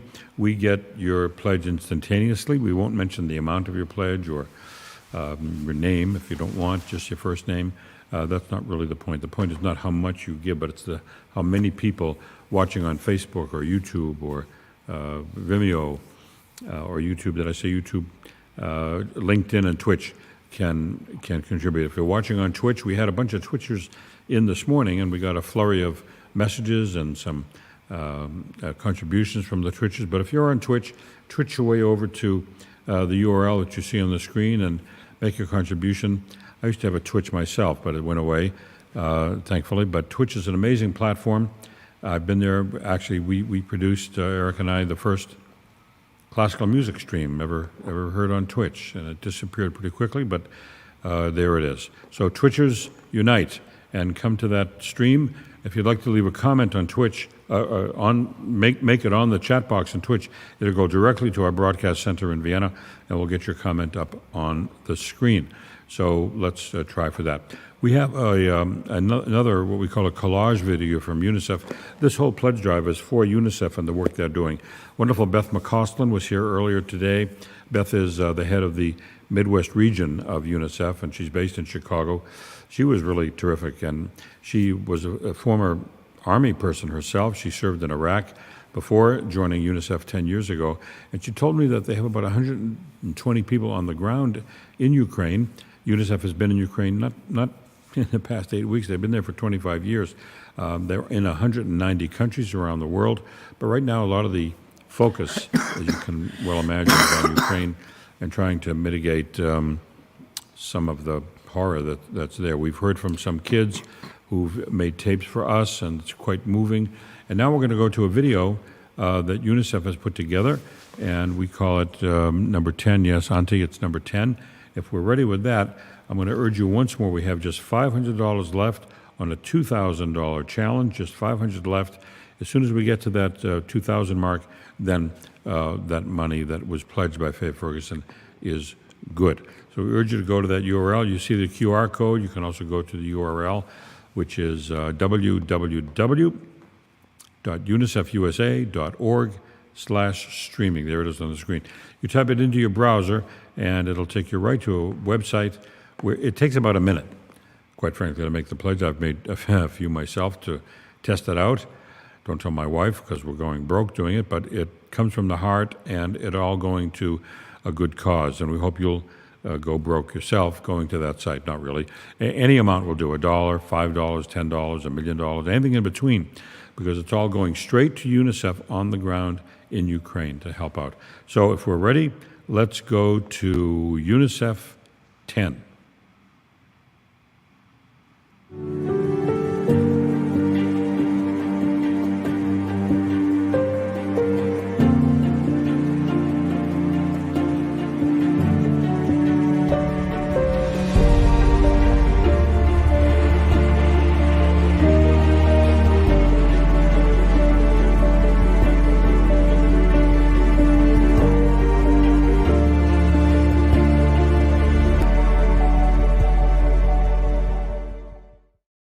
I'm in Ukraine, about 50 kilometers from the border of Poland. This border is packed with cars that have come for days and days to get to this point. People are also walking. This is 50 kilometers, that's a 10-hour walk. It's freezing, it was snowing a couple of minutes ago.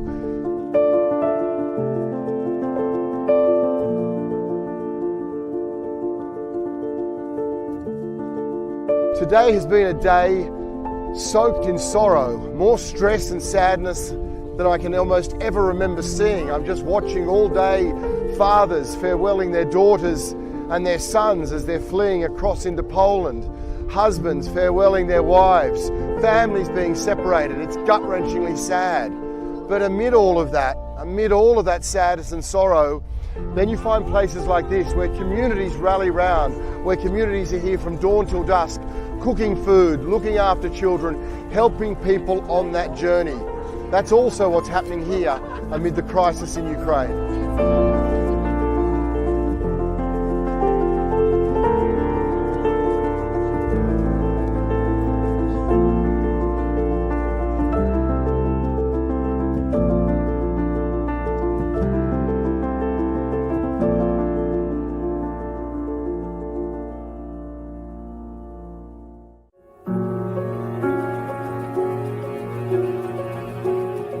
So basically you can see this is the biggest border crossing in Romania. The highest number of people come through here.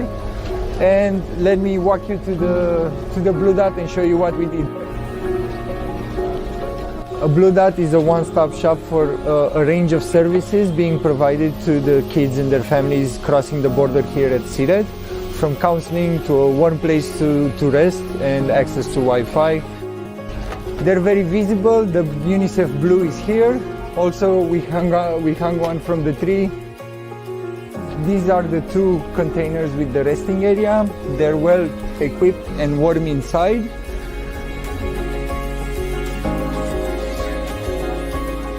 These two, they're supposed to be offices where there will be laptops and we will register kids, moms. We're passing off the Blue Dot to the local authorities, and they're the ones that are gonna manage it from now on. We're also providing them with training, how to talk with people, how to talk with the kids, how to manage certain situations. And from this, we're trying to scale up the Blue Dot so they're connected to each other, so the next country knows what's happening in this Blue Dot with the family that's coming in from Romania. When they pass in Hungary on their way to Italy, let's say, which happens a lot, they already have the information. If the kids are vaccinated, if they have any medical issues, they already know the history, so they don't have to do it a second time.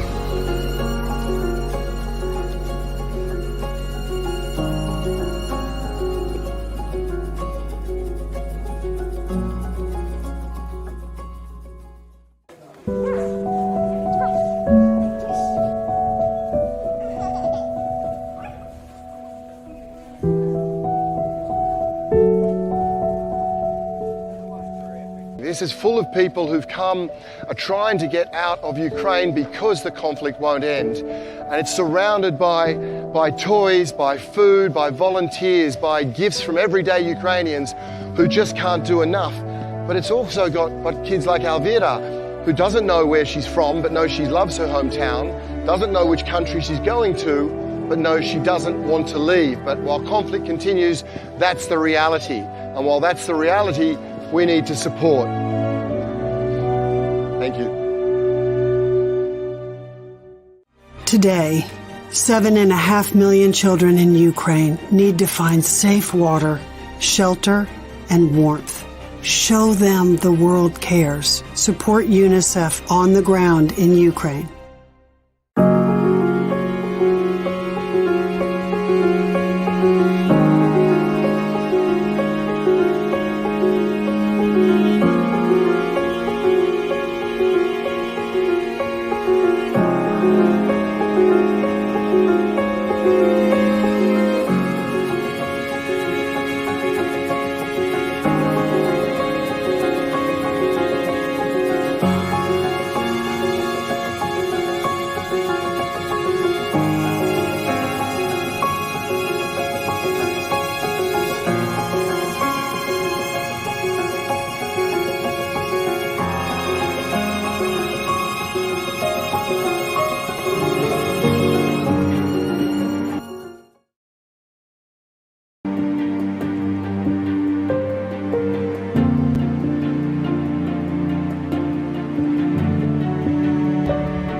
I'm in Ukraine, about 50 kilometers from the border of Poland.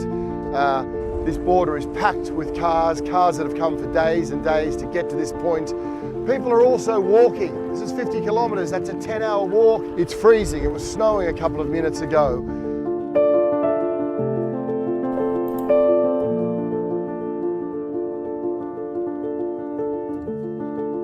Today has been a day soaked in sorrow, more stress and sadness than I can almost ever remember seeing. I'm just watching all day fathers farewelling their daughters and their sons as they're fleeing across into Poland, husbands farewelling their wives, families being separated. It's gut-wrenchingly sad.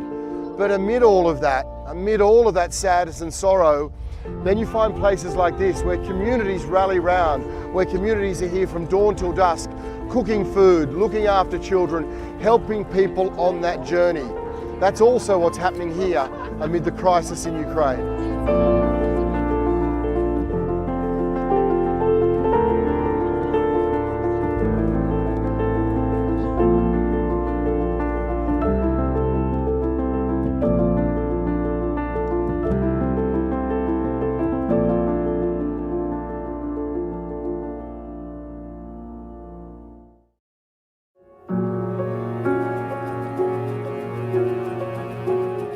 So basically you can see this is the biggest border crossing in Romania. The highest number of people come through here.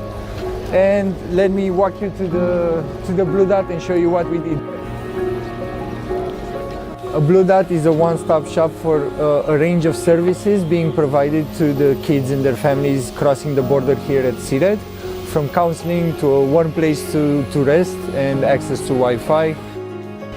They're very visible. The UNICEF blue is here. Also, we hung one from the tree. These are the two containers with the resting area. They're well equipped and warm inside.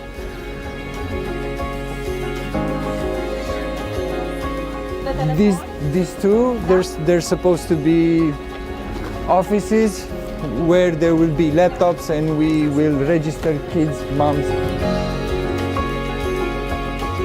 We're passing off the Blue Dot to the local authorities, and they're the ones that are gonna manage it from now on. We're also providing them with training, how to talk with people, how to talk with the kids, how to manage certain situations. And from this, we're trying to scale up the Blue Dot so they're connected to each other, so the next country knows what's happening in this Blue Dot with the family that's coming in from Romania. When they pass in Hungary on their way to Italy, let's say, which happens a lot, they already have the information. If the kids are vaccinated, if they have any medical issues, they already know the history, so they don't have to do it a second time.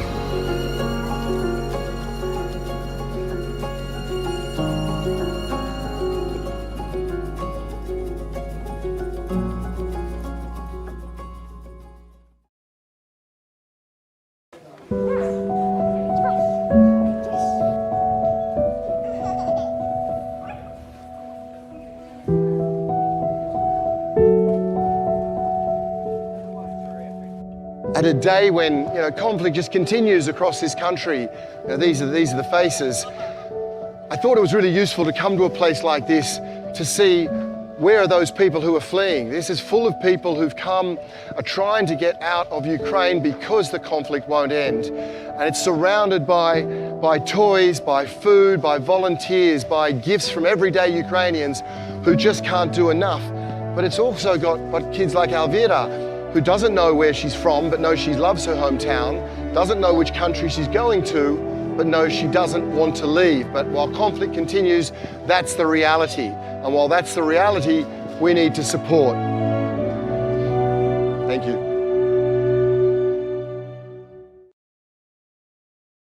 Today, 7.5 million children in Ukraine need to find safe water, shelter, and warmth.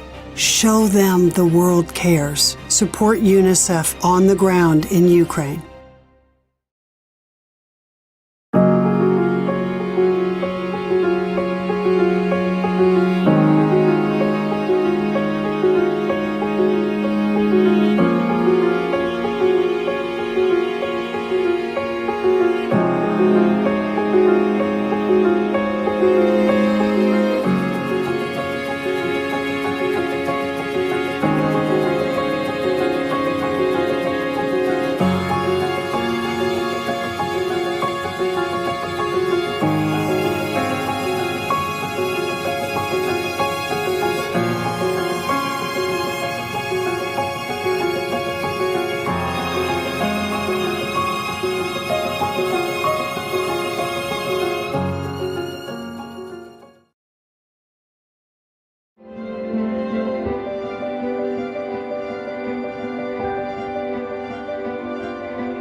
And we've just seen the wonderful collage of images. I don't know how wonderful it is, but it's kind of heart-rending images from UNICEF.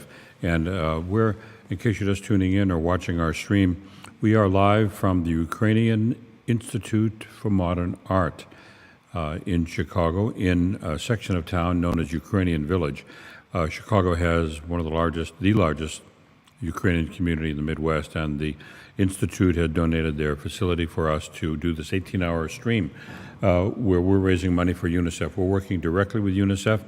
We had a pledge to start this drive of $2,000 from wonderful Chicagoan Faye Ferguson, and we only have $375 left on a $2,000 pledge. We're very pleased that Faye's contribution has been matched almost. We just need $375. Whether you're watching on Twitch or LinkedIn or YouTube or Facebook, wherever you might be, we'll hope you'll call in right now, or not call in, we'll hope you'll go to the URL, which is going to be on your screen any second, or you can use the QR code there. We're $375 shy of making that match. It's very important to us to surpass that and keep on our way to raising the funds. That's the URL, unicefusa.org/streaming. And if you go to that, you'll see a little box, and I've done it a couple of times myself, quite a few actually, and it takes about a minute, literally a minute, to make the pledge. And you can even dedicate your pledge to somebody. It could be a friend, it could be somebody you know in Ukraine, or it just could be anything. You could leave it blank if you'd like. We will not announce your name, your last name certainly, or the amount. So if you pledge $1 million, you don't have to be embarrassed about that. If you pledge $1, nothing to be certainly embarrassed by that either. Anything in between helps. We're all doing it to help what UNICEF is doing on the ground in Ukraine. We have Beth McCostlin, who was here earlier. She'll be back in a minute. She's getting a briefing right now, actually, from Ukraine, and she's going to give us an update on that. She's been all over the TV here in Illinois, helping. The Illinois broadcasters through the Illinois Broadcasters Association have all banded together. They've all joined hands today for their own 18-hour pledge drive. It's just remarkable that so many broadcasters in this state. It doesn't happen very often. It's very rare that that happens. So it's also the first time we've been on the social media streams. So if you're seeing us on Facebook, I just posted to all my friends on Facebook to tune in, and we hope they will and be generous in their pledge. People who know me know that I've done some fundraising before, mostly on the radio for classical and jazz stations around the United States. And that's one thing. I mean, we have fun and we goof around and we tell jokes and the money comes in, and that's all very lovely. This is a little different. I've never felt like crying in the 100 pledge drives that I've done, not even close. But here you have to hold it back because this is different. This is urgent. This is an emergency. This is unprecedented since World War II. We've never seen anything like it. And that screen really tells you what to do. You can just hold your camera up to that QR code like you were at a restaurant. We do it in the restaurants all the time. Now you can do it and help some kids in Ukraine. You can also go to the website. Just make sure you type in the /streaming. It's unicefusa.org/streaming. And that means the funds will come directly, not to us. I mean, we'll see it. The money is all going in the ground in Ukraine, and we urge you to do that right away as soon as you can. I don't know if anybody in Virginia is on the line, on the stream. Just row your boat gently down the stream. Anna, if you're there, and we'll decide what videos to play next. And again, unicefusa.org/streaming. I'm going to go take a look right now and see how the fundraising is doing. We needed just 375 to get to the goal. Let's see if we're still there. Has anything come in the past couple of minutes? No. So yes, actually, let's check that. 350. What did I say? Yes, we've had a $25 pledge. So $350 left. That's all we need to get to this challenge, and we'd love to hear from you right now. Okay, I'm falling into that. It's unicefusa.org/streaming, and that's the number to go to. All right, Anna's on the line with us. Anna Uspenskia is the co-founder of Virtual Concert Halls in Vienna, Virginia, and they have been streaming for a couple of years, and the point there for them is to allow young gifted musicians from around the world to be able to compete without leaving home. You can leave home without it. And the competitions are now in this, they've just completed the second competition. And Anna graciously offered the staff, which is extensive. We have Chris, who was in Australia early today, and Croatia, and in Vienna, Virginia. And they're all teaming up to make this possible. So Anna, we thank you very much. We'd like to talk about what we should do next. We have some wonderful videos to play. I was thinking about VA20, which is your friend on Twitch, I believe. Yeah, we can do that. Yeah, not right this second, but I wanted to talk with you about what your effort has been. What's it like in Virginia? You're kind of the central. We're here in Chicago, but you're taking our feed from here and putting it out on all these platforms. Absolutely, that's what our team is doing, and we have 7 people here on the team working on this broadcast currently. And it is Internet TV ITV version of the broadcast. We are on every major social media and video platform: YouTube, Vimeo, Twitch, Facebook, LinkedIn, and a few smaller ones. So we're collecting all the inputs from people from different countries, some coming in live in Chicago and being interviewed at the Ukrainian Institute of Chicago. And some people join us virtually in real time from different places, different countries. And we are also able to collect and present pre-recorded video addresses from people around the world. And we have quite a few of those which we would like to show, and we're showing throughout this program. But I would like to also remind everyone to please go to www.unicefusa.org/streaming and help us reach our goal for a matching fund. Every dollar you put into this help Ukrainian children, every dollar you put in there is being matched 100% by a generous donation from a Chicagoan. And the other video, which I would like to remind you, Steve, we have a beautiful arts presentation from the Elegy Art School in Chicago. We haven't yet been able to show that video, but it's a gift from children in the Elegy Art School. They're sharing their feelings, their love, and their support of children in Ukraine.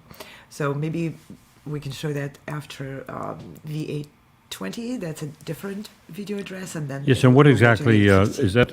The fellow who's on Twitch? V20. That's that I don't know. I don't have the Avguste Antonov. Yeah. That's the video which was prepared for us by a French pianist. He has a Bulgarian background, so for him, this terrible situation happening in Ukraine is reminiscent of the times when he grew up in Bulgaria, which was at the time under the influence of the Soviet Union, part of the bloc. So he has very deep feelings and connection to the situation. He saw some of the terrible things which Soviet regime did to the people subjected to it. So he compiled a beautiful video address, and we're going to show that. And then maybe after that we'll go to the Elegy School, Elegy Art School, and maybe Steve, you can introduce. After this video, we have a guest in the studio, a very wonderful doctor great. who is going to talk to us. But why don't you do the video now, 10, and then we'll come back.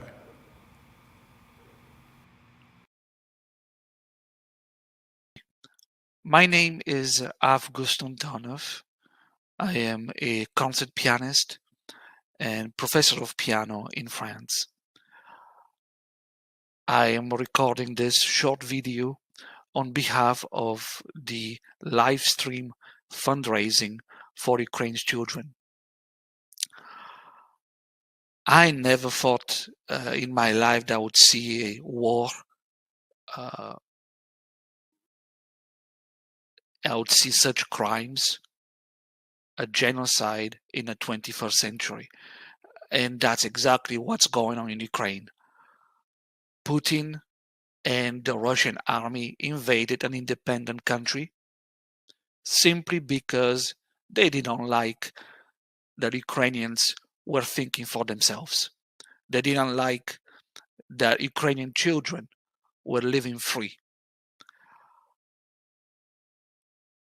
The war in Ukraine is illegal.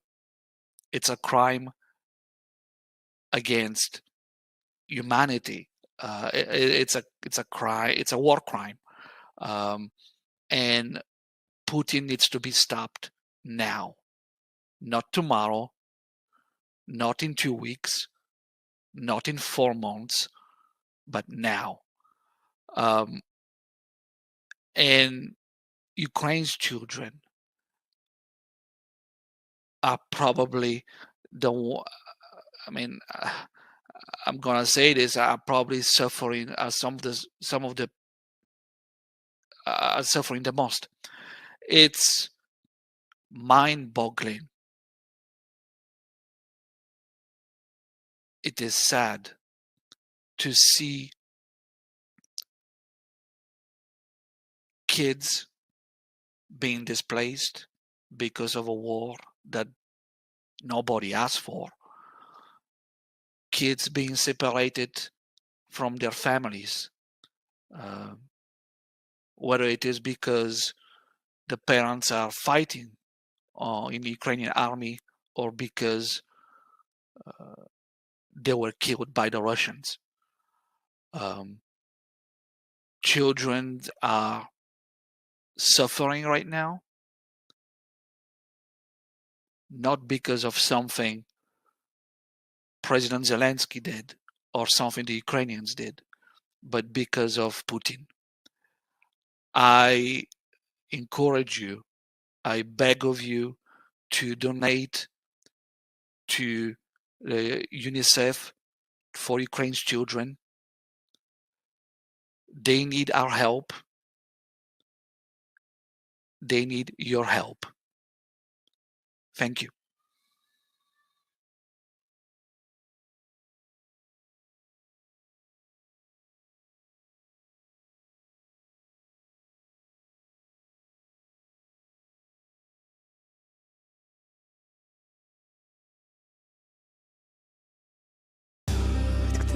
Погас, будет ярче светить, чем кометы, пролетающие над планетой.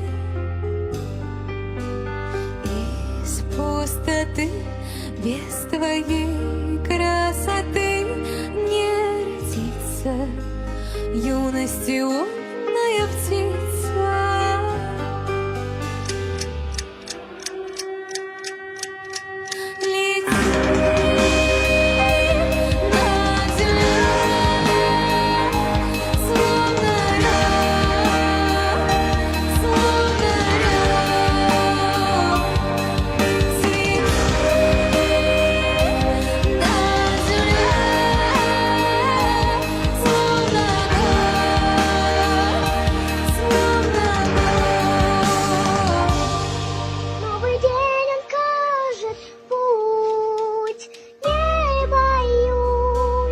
Папа будет продавать что-то, будет помогать нашим героям, нашим войскам. Кто тебя будет снова любить за рассветом? Близится вечное лето. Ночь до зари, ты в душе береги свою птицу. Не дай ей разбиться.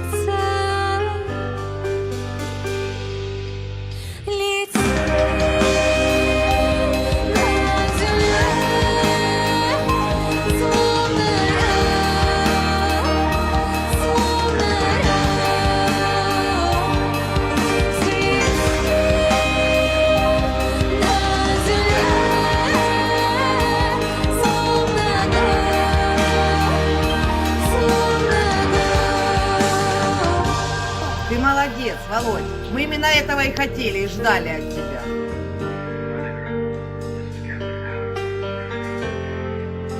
Поганенька Мартинівка, а 3 танка і є. І так почти в кожному селі.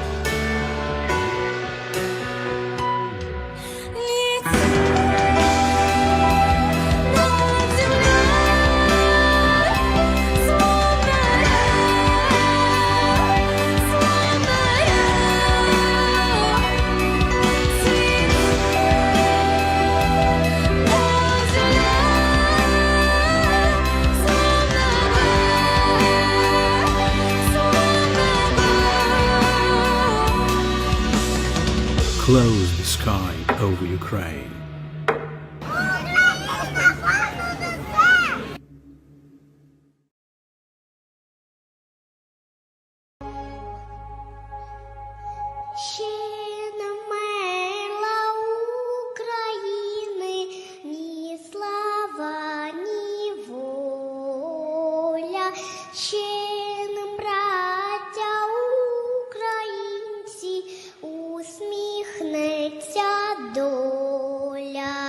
Згинуть наші вороженьки, як роса на сонці запанує, і ми, браття, у своїй сторонці. Тишины. Не открывай, храни секрет, будь хорошей девочкой для всех.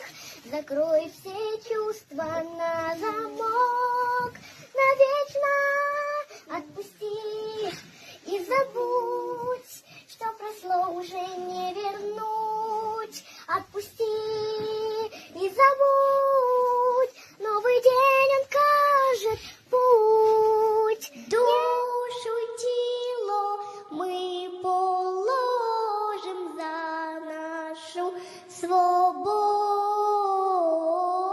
і покажем, що ми браття козацького роду.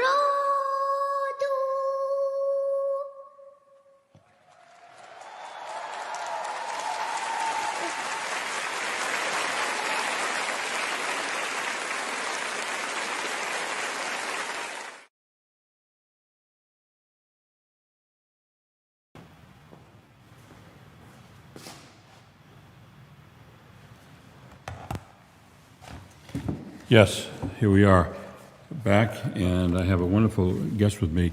That was a beautiful video, and I hope it inspires you to go to your computer and dial in that code there, which is not on the screen now, but I'll tell you. It's www.unicefusa.org/streaming. And before I introduce the guest, I should say we started this drive off earlier this morning with a $2,000 matching contribution from Faye Ferguson. And we got that late last night, and Faye said, listen, I'm going to give it, but I'd like to have your listeners and viewers match it. And right now, we only need just about $300 to get there. So that means we're $300 shy of a $2,000 match, and you can help by going to that QR code or go to the streaming URL that you see, the unicefusa.org/streaming, and you'll be able to contribute and get us to the match from Faye Ferguson. We'd love to hear from you right now. My guest is Mariya Dmytriv, who is with the Ukrainian American Association, Medical Association of North America. Mariya, thanks for coming by. Thank you for having me, and good morning, everyone. So, you are a medical doctor. You're born in Ukraine. Correct. Your daughter works here at the Institute. Apparently. Yes, I had a lovely chat with her yesterday. She's a terrific young lady.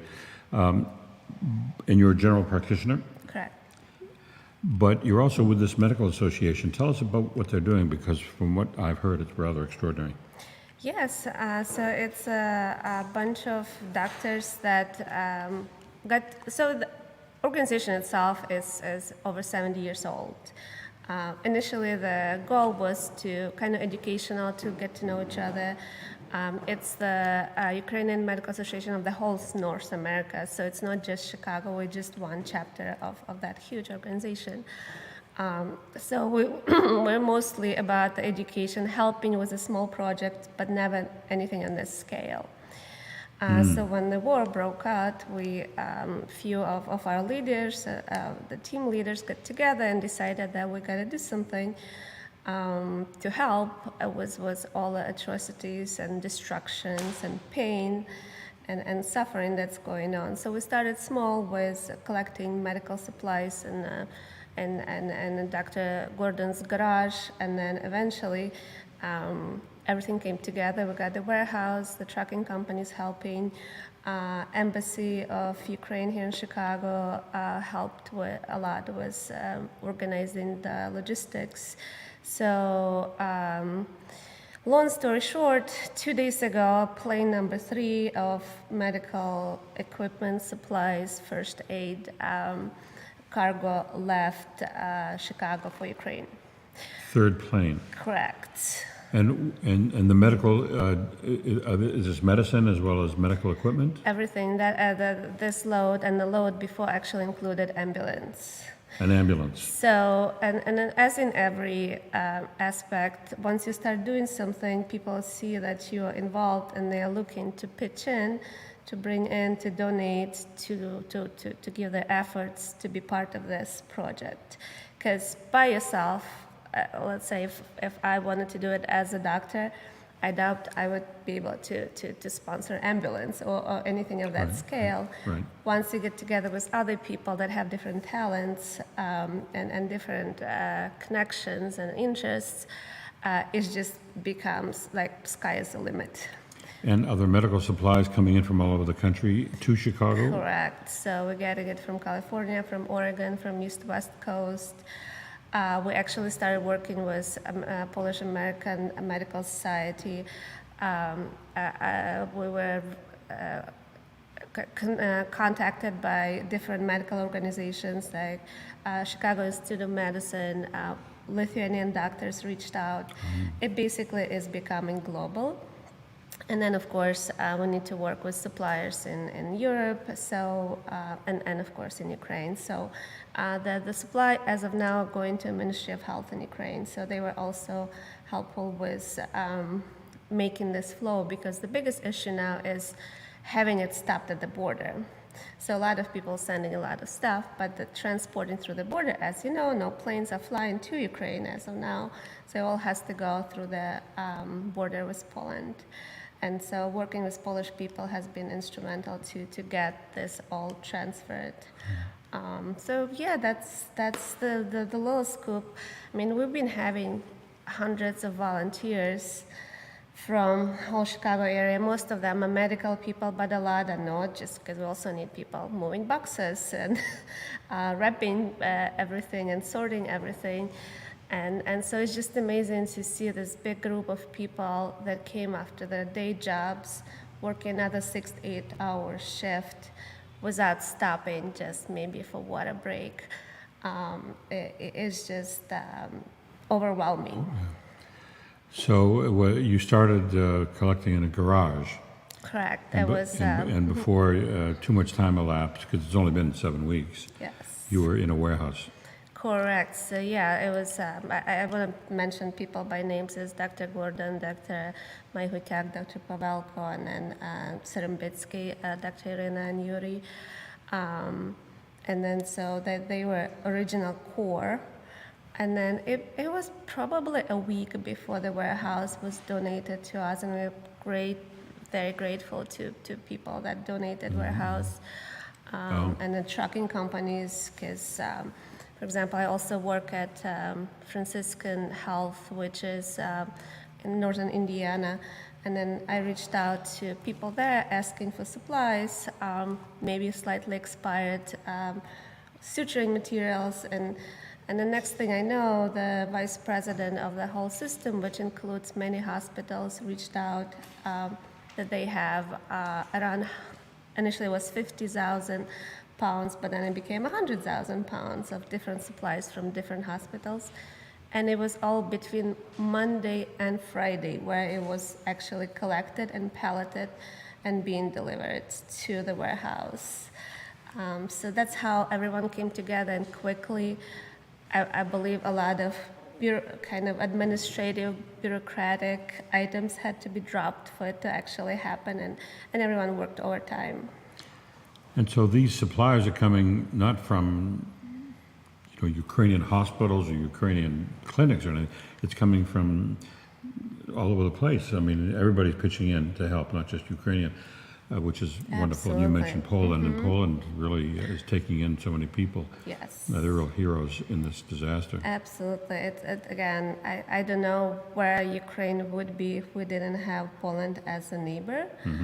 They basically opened their borders, and for example, our team members, Dr. Gordon, Dr. Mehutiak, just went to Poland when our first cargo left to sort of see for themselves how the process goes.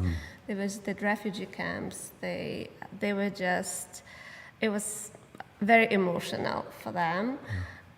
They saw children dying, they saw children being obviously displaced, and no one was hungry. Again, everyone was well cared for, but in refugee camp, not at home.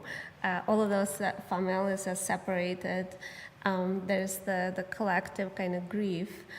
They witnessed one mother that had, her child was already sick, and the child ended up dying, and the girls, my friends, ended up helping them to, mom wanted to transport body back to Ukraine, so they helped her with that. And just heartbreaking stories, and I don't know if heartbreaking is strong enough word to be used in such a situation. We've sort of run out of words. Exactly. I guess we'll have to start inventing new words to describe all this disaster. There was another story that I wanted to bring up to light.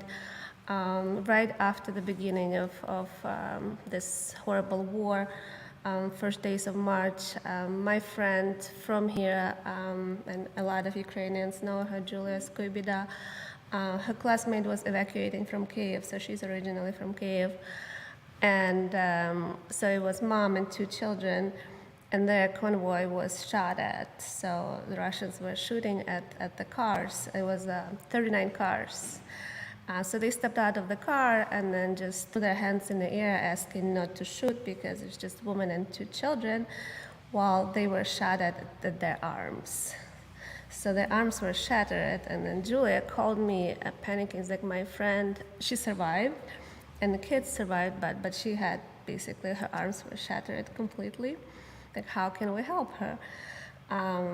Again, we even lost for words to describe what happened. So kids ended up having soft tissue injuries. She needed a lot of bone reconstruction. So I contacted now I have all these new friends that come to volunteer. So Dr. Sikora, who works at Cook County ER, is Polish, so I asked her if she knows, and I actually also reached out to Polish-American Medical Society, and probably within hours they found this woman a place in Lublin Hospital where she's being treated right now with her kids. So that's kind of cooperation that went on, probably a lot of phone calls, but it was all very quick and very responsive. And actually Anna reached out to Polish radio, and that was announced on the radio, and then someone reached out that they will take her to Lublin Hospital.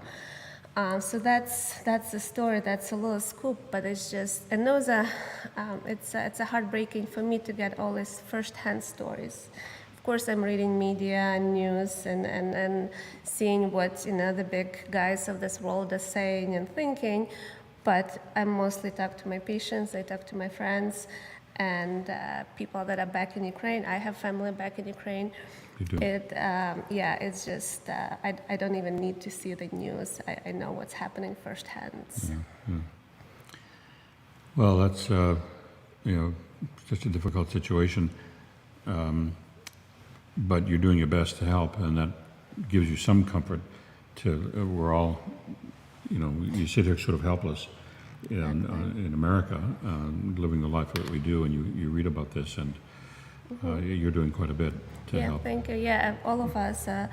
And then again, we talk every day, and I see this in everyone's eyes, even, again, as my colleagues and also my patients. Are we doing enough? Are we guilty of sleeping too much? Should I have made that call or this call to connect those people? And it's a marathon. Obviously, it wasn't a sprint, so there's no end in mind. I'm really hoping this war will end soon and we can start rebuilding and treating our wounds without getting new people injured. Psychiatric help is huge. I might want to ask, using this opportunity, there's a lot of need out there for children specifically. We're being contacted by a psychiatric hospital in Lviv that is inpatient facility, and then they're running out of medications because, again, the trauma of this war is huge, and and that's the only inpatient facility in the region. So the need is huge. If anyone has resources, we have a list of supplies that are needed. You can visit our social media page or our website. It's UMANA.org, and then reach out if you can help, if you can pitch in. Again, this is huge, and any help will count. So let's do a little slowly. UMANA.org. Ukrainian Medical Association of North America. Right. Right. Do it once more. UMANA.org. So you call it UMANA. UMANA, yes. We call it UMANA. It's Ukrainian version. Right. UMANA.org. So I have a story to tell. I wanted to ask you about there were 40 refugees, kids over here at St. Nicholas. 40. Mm-hmm. And that's grown just in the last week. It started as 8, now there's 80 kids. I'm wondering whether you've seen any of those kids, and do they have any medical situations that you've dealt with? So I've done physical for some of the kids, and I helped to translate their vaccination records. So that's my experience so far. How do they seem to you? They are confused. Again, most of them are with parents, so all of them are with parents. So they kind of like, what was the guidance of the parents? They also ended up in Ukrainian-speaking community, and I'm sure in their mind it's all temporary, like vacation or some experience that will go back. Right. It's hard to realize the full scale of change in life that's happening for them. So it's we're still dealing with figuring out a structure for them. I'm also part of newly formed Community Crisis Center, which is with Self-Reliance Association here on Chicago Avenue. It's we have a group of people that are working on the humanitarian part of this relief for people that come here. So we have lawyers that provide free consultation. I'm on a list of doctors there. Mm-hmm. We are putting together resources of food banks where they can get free food, or at least like for months. Actually, I just want to mention your neighbors here, Cricket Wireless, just reached out to us asking how they can help because they've been right here in Ukrainian Village. So we are making a deal with them, or they are offering us a deal to donate phones to those that just arrived and have no resources. Really? Yes, so we're going to have phones donated. And again, I don't know the amount, but maybe if anyone is listening and has a phone that they are not using, you can donate it to Cricket Wireless here in Ukrainian Village. They will fix them. They will make sure those phones are working and connecting, and we'll donate it to our newly comers here. We're looking for the resources as well, community resources. Now, you talked about the future, and no one knows what the future will bring. Hopefully soon the war will end, but then the rebuilding. So I want to tell you a story about your daughter works at the Institute, Uliana. Yes. And she has a colleague who also works, Christine. Mm-hmm. I don't know if you heard the story, but Christine has a boyfriend. Christine is a first-generation American, Ukrainian, and her boyfriend, I think, is American. Not that any of that makes any difference, but he is studying architecture, and he's getting very close to his degree. And he said to her, quite unexpectedly to her, he said, I think we should go to Ukraine and stay there for 10 years, and I'm an architect. I'll help them rebuild. It's wonderful. There's a lot of efforts, and especially from people that we don't expect to be so involved and so kind and so caring. Again, I'm not exactly to that point. But my brother from here actually traveled to Ukraine. He Oh, has that's right. Your US brother passport. left here. Yeah, I don't know if my daughter told the He story. did. But no, I don't have those. I just know that your brother left And to he fight. met people there. He thought they were Ukrainians or single or like the foreigners that have nothing to do with Ukraine, not even second or third generation from all over the world. And like, no, I have wife and 3 kids, and I'm here to help. So that's how heartwarming and then just kind of humble it is for all of us. Yeah. And yes, we will rebuild. We will rebuild the hospitals. Of course, the trauma that goes on in people's mind will stay with them forever. And then we want to minimize it by providing maximum resources for those that are already displaced and went through this horrible experience of war. Mariya Dmytriv, thank you for coming by. Thank you for and having thank you me. for everything that you're doing. We're going to give that your address again. It's UNAMA. UMANA.org. UMANA.org, and that's the Ukrainian Medical Association of North America. Yes. And that's an organization that is sending, you said now, your 3rd plane load. It started in Dr. Gordon's garage in Chicago. Yes. And now you have a warehouse. You have truckers bringing stuff in from all over the country, medical supplies, medicine, and all the equipment that goes with it. And now this is a 3rd plane load. Yes, that just left. Just left O'Hare. And it goes to, where you're landing? Unless that's a secret. Yeah, it goes to Poland, and then it's being transported on the trucks and trains. And I'm sure there'll be a 4th plane sooner or later. Well, we said there's not going to be a 2nd plane, but now we actually are working on plane number 4. Yeah, okay. Well, thank you so much. And if you've been listening to Mariya and tell her story, and you run out of words to describe what's going on in Ukraine, but we haven't run out of an opportunity to help. And you can help by going to the URL on the screen. That's Mariya Dmytriv, you see on the screen, and it's UNICEFUSA.org. We have a little $2,000 challenge, not little, we think it's big, from Faye Ferguson, who said, listen, I'm going to give the $2,000, but I'd like your viewers and listeners to match it. And we're urging you to do that right now. I'm going to go, Mariya, just to take a look and see how close we are to making that match. We go over to the site, and you can see there we have $300 to go, and we'll see if that has, whether we still need, we still need 300. So go right now and pledge. And again, Mariya, thank you for coming by. Thank you, and thank you, all kind people. Thank you for your support. Slava Ukraini. Slava Ukraini. And if anybody's back in Virginia, we'll go to another video. I'm not exactly sure what you guys have queued up, but let's go to something over there. Anna, you there? Let's see, I'll put my headphones back on. And anybody there? Okay, when I say is anybody there, I'm talking to our colleagues at the virtual concert halls in Vienna, Virginia.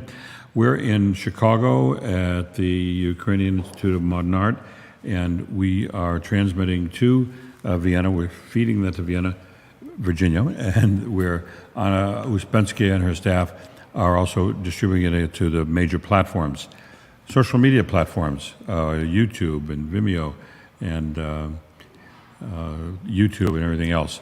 So, Anna, what would you like to play now? I want to introduce the kids from the LG Art School in Oh, Chicago. yes. Yep. And this was just a heartwarming, such a heartwarming tribute to the children in Chicago to the children in Ukraine. And maybe you can say a few words about the school, Steve. Yes, it's a school on the North Shore, and I had the information in front of me before, but I don't now. But I think this is a school devoted to the arts and ballet, and it's quite moving to see what these kids put together, and I hope you'll enjoy it. But as you're watching this, not so much enjoyment, we're not here to entertain, really, we're just here to help other people in Ukraine, and you can go to that website, UNICEFUSA.org/streaming, and help us get to this $2,000 match. We need $300, and if somebody wants to pledge the whole thing, terrific. If 300 people want to pledge $1 each, that's terrific as well. And so here we go with this wonderful video.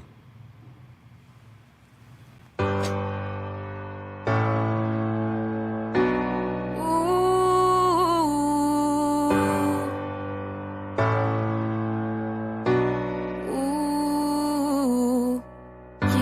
плачуть, діти гинуть по нашій землі.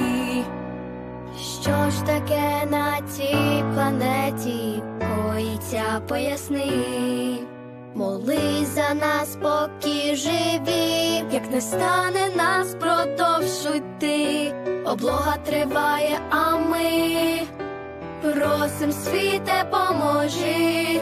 Співаємо для України, усі разом, як єдине. Співаємо для України, всі маємо голос без зупину.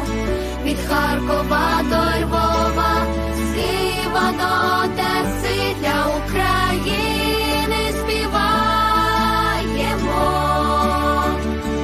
Для України співаємо. Fathers, mothers, sisters, brothers, we never wanted war.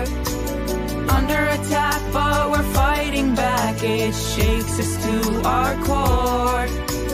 Bombs drop from the sky as thousands die in white. Little girls and boys, generations destroyed. We sing for Ukraine, all together, one forever. We sing for Ukraine. Raise your voices, never let up. From Kharkiv to Lviv, Kyiv to Odessa, we will sing for Ukraine. We will sing for Ukraine. We sing, sing, we sing, sing, we sing for Ukraine. For Ukraine. We sing, we sing, we sing for Ukraine. For Ukraine. We sing, we sing, we sing for Ukraine. For Ukraine. We sing, we sing, we sing for Ukraine. For Ukraine.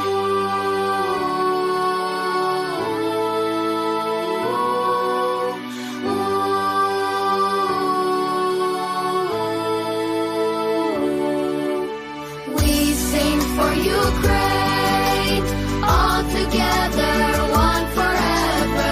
We sing for Ukraine.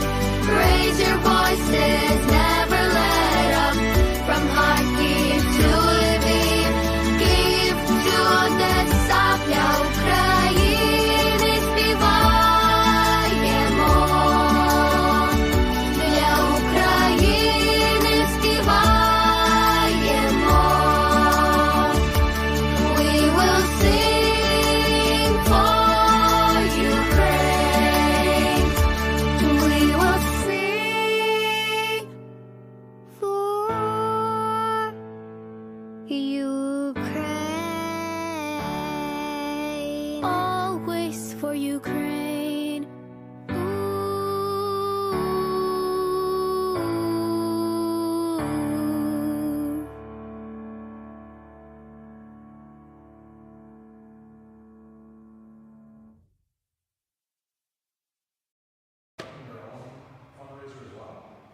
Yes, individual, okay, yes, and they're close to 100,000. What's that? They're close to 100,000 because they've been putting it on air. So they're not necessarily.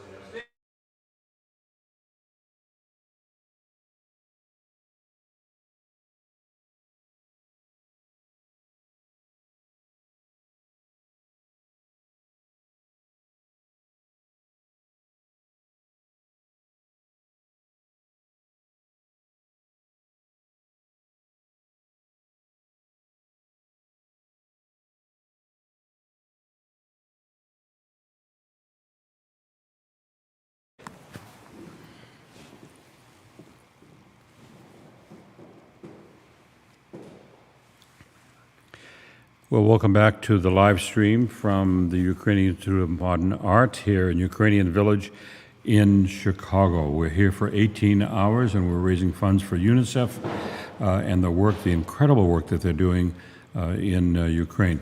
We heard earlier from Beth McCostlin, who is the I guess, runs the regional office. I don't have the exact title of it, but she was here and quite eloquent. And by the way, when Beth went on TV in the other room, I'm told that the pledges just surged because she's very charismatic. We have another charismatic young lady here, and this is Hilary Scott.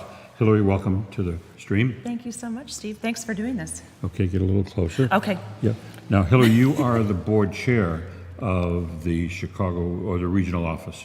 I am the board chair of the Midwest region, so yes. Okay, how long have you been the chair? I have been the chair since last June, and I've been with the board for, I guess, probably 8 years. Really? Prior to that, and with UNICEF as a volunteer prior to that. So Right. it's really been my pleasure. So you have a view of how the region works and how UNICEF works as a board member, which is kind of a 30,000-foot view Yes. Of what goes on. So how would you describe the work that UNICEF was doing here in the Midwest prior to the invasion? You know, part of why I work with UNICEF is because of this Midwest office. My background is in nonprofits, and so part of what excites me about the work that UNICEF does in the region is the way that we do it in the region.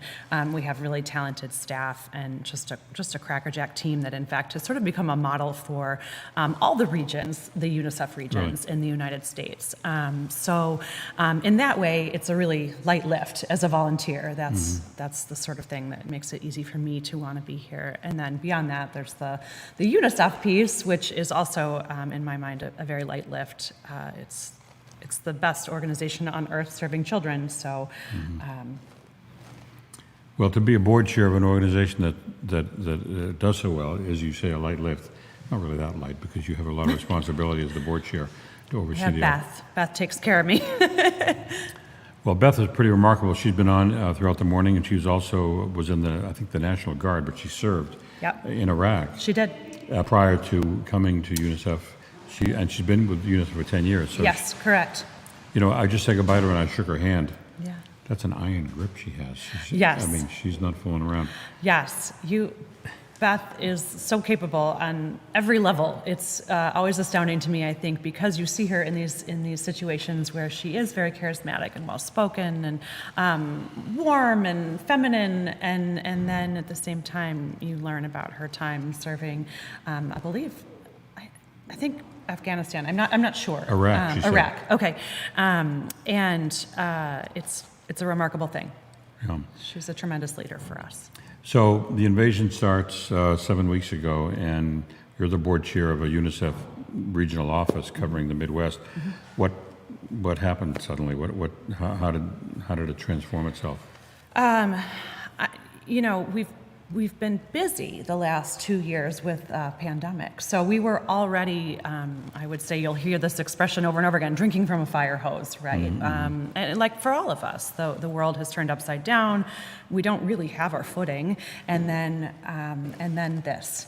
So for us as a board, we actually were having our first in-person get-together in 2 years, and I was driving downtown with a colleague, Sheila Burnham, who is also a board member, and she said, I think it was, the invasion started on the 24th, and this would have been February 27th. We were driving into the city, and she said, we got to do something about this. And it was it's so obvious to me that this was something we needed to fundraise for. And so as a board, we sort of sprung into action and said, okay, well, let's at least mobilize our networks, because these are our closest friends and supporters, and they already understand what it is that we do as UNICEF. So if we can help them focus on what's happening in Ukraine, we could probably raise a little money. And so we very quickly, you know, UNICEF is great in that they have lots of tools sort of available to us. This was not a very high, you know, there are sometimes our fundraising is very sophisticated, but this was like an online fundraiser we did with our board and like I said, our networks, our closest friends. And very quickly, I think in a matter of less than 2 weeks, raised directly raised well over $120,000, and then the sort of additional waves of support that came in because people would hear about it and say, oh, my husband works for this corporation. You know, we'd like to direct our giving to Ukraine, UNICEF Ukraine. I couldn't even give you a number. It's been extraordinary, and we're just so grateful. And the Illinois broadcasters over in the other studio are also doing an 18-hour. It's not continuous like this. This is 18 continuous hours, but they're reaching a bigger audience, and they're close to raising $100,000. I don't know if you knew that. That's incredible. Yeah, in one day, it took us 2 weeks. Well, it's not even 10 o'clock yet. I'll give you their update right there on the screen. What I do with my? Can you read that? Yeah, $95,000. More than $95,000. Yeah, and so we're on a different platform here with not as many people. And whoops, where'd that go? I'll tell you how much we have this challenge. Hilary, we got a $2,000 challenge. Put my glasses back on. Where we just have a little less than $200 left to make a $2,000 challenge. This wonderful woman, Faye Ferguson, called us late yesterday. Thank and you, said, Faye. I'm going to pledge $2,000, but I'd like to have it matched. We're now just under $200 to get to her match, and that's very exciting. So that's Hilary Scott from UNICEF USA. So as a board member, you've seen the organization kind of just transform itself in 7 weeks. But yes. Beth said something this morning, and I have to interrupt her. I said, what did you say?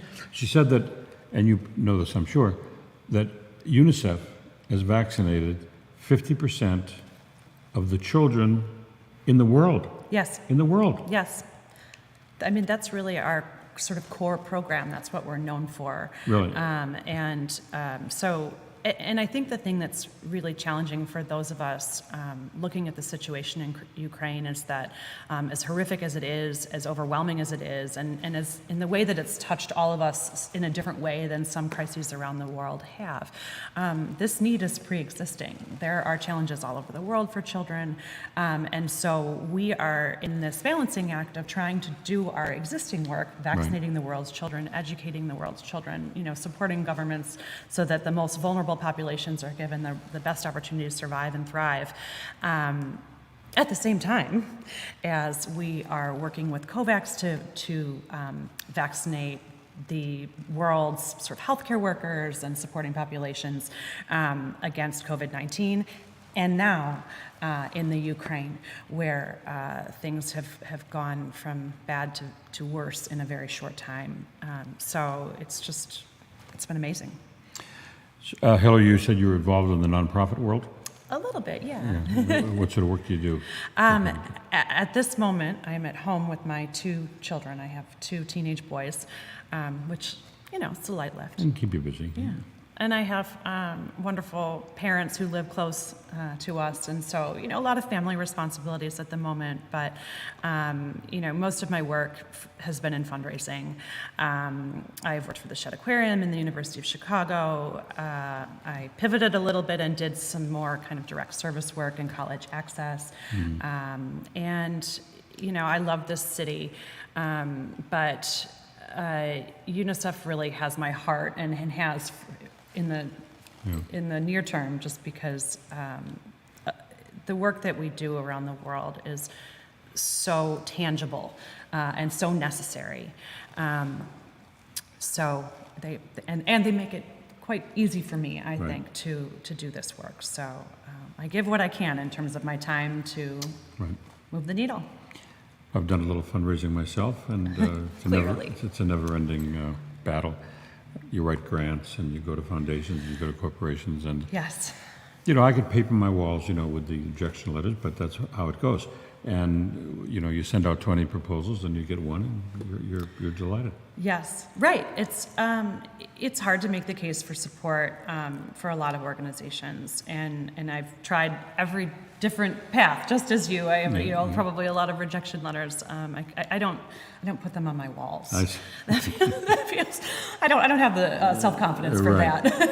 I put my winners on my walls, but it's important work. I think sometimes when you see our volunteers on the ground, not volunteers, but also our staff Right. and everyone doing the work day to day, it would be easy to fall into this position of like, well, what I do doesn't really matter. I'm just sending a check, or I'm just getting other people to send a check, and it's not really important. And as I've gotten older, I've found that I'm leaning into this fundraising work. I actually think someone has to pay for all of this. Like we have extraordinary people on the ground with tremendous capacity to do this work, if only for another $5, $20. These are amazingly efficient interventions, and so this is a little money that goes a long way. And so I think it's been easier for me to lean into that fundraising work a little bit more, because you realize if I can do anything to support the work of these people doing this work, I'll do it. So. Well, as I've said on the radio many times, it's not how much you pledge, it's how many people take the plunge and Yes. make the call, or in this case, Absolutely. go to the website. And as we know in fundraising, it doesn't really matter how much you give at all. I've said this a million times. If you pledge $1, and I've always meant this, it means as much to us in this business as it does to the person who pledges $10,000. It's not to take away from a $10,000 pledge, but the dollar pledge just means that somebody had the heart was going and they wanted to help, and this is the same way it is here. The URL is on the screen there, unicefusa.org/streaming.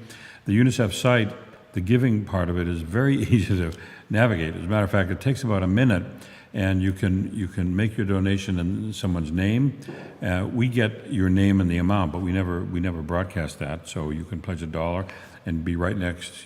Phil can plus $1, and Amy can pledge $10,000, and it's all the same to us. And the other thing about the UNICEF site is it updates here automatically, and you'll get a thank you letter within seconds, and that shows, I think, that UNICEF, how much they appreciate it, because sometimes you can make a gift like this online and never hear from anybody.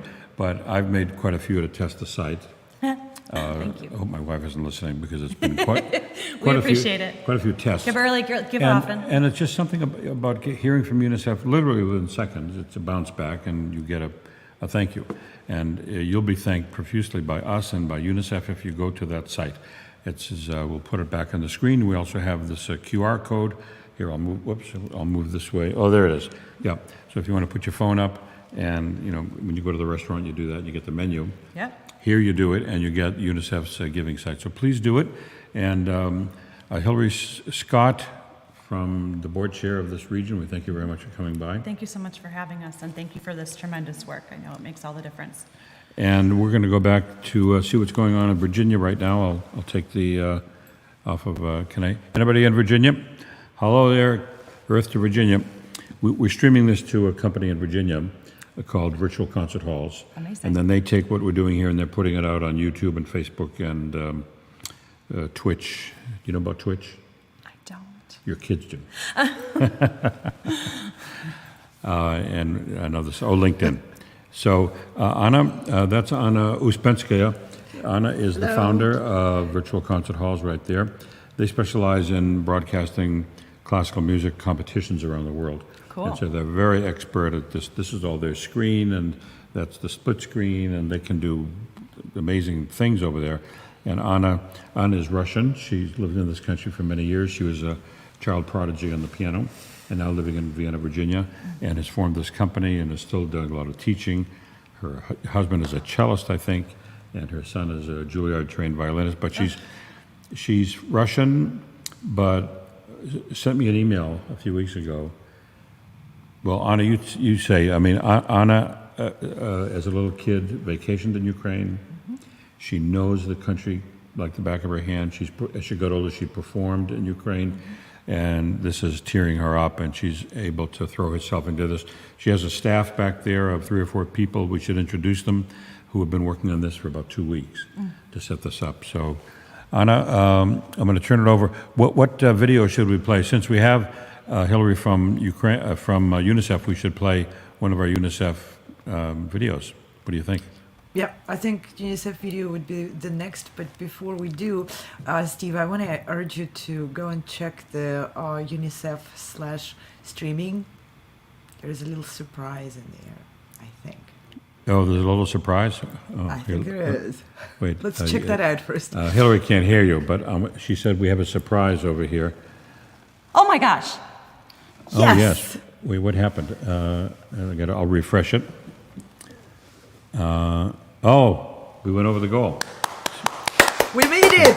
Yes. Oh, that's Thank great. you, everyone who donated Faye to us. Ferguson, if you're listening or watching, I've been on the radio so much I always say listening, but if you're watching, Faye, if you're not, we will tell you, but we made your goal.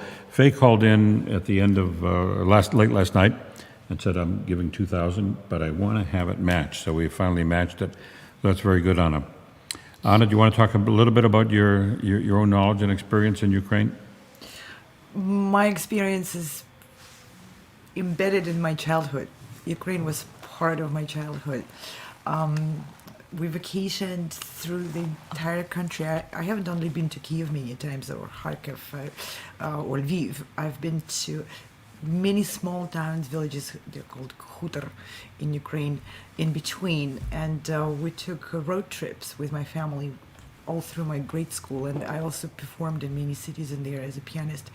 And those trips were part of being immersed in the culture, in the wonderful spirit of Ukrainian people, and how they care for the land, how they care for each other, big families, great love, and very loud. Sometimes they argued very loud, but it never was anything but passion.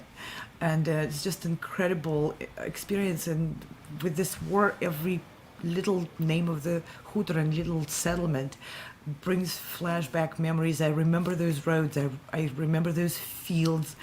I remember what it feels and looks and what it smells like to be in Ukraine and to speak with Ukrainian people. I love the slight accent, how in Russian we say hard G, in Ukrainian they say ha, for the same similar sounding words. I learned enough Ukrainian to understand most of what Zelensky says in his addresses. So it just makes my heart bleed. And I'm very grateful to UNICEF and to Ukrainian Institute, and Steve, to you, to everyone involved for giving our small company an opportunity. Our company is a small group of people. We are international, but many of us share the experience of growing up or having relatives and parents in the countries of the former Soviet Union. So for us, it brings other memories of being raised within oppressive regime, which is a whole other story and traumatic experience. But right now I want everyone to please focus on what children of Ukraine are experiencing and what they need, and how they need all of our hands to be together to lift them up. And I want to wrap up my little speech with a quote that we may not have it all together, but together we have it all. Yes. Thank you, Anna. Amazing. I'm going to pass these back to Steve. What did she say? What did she say? Well, she said a lot of things, but I'm gonna butcher this, Anna. She said we may not have it all together, but together we have it all. Oh, wow. And I thought that was really beautiful. She spoke a lot about visiting Ukraine as a young woman, and the smells and the sights and how everything is so familiar for her. But also, I think some of the hardship of being in the former Soviet Union. Right. Well, Anna, thank you very much. And Hilary, thank you for coming by. And Anna, we have a video ready to go, I'm sure. So let's go with it. I don't know which one it's going to be, but if we're ready to roll it, let's roll it. Коли ми їхали, там були вже згорілі машини. Деякі машини розстріляли з дітками.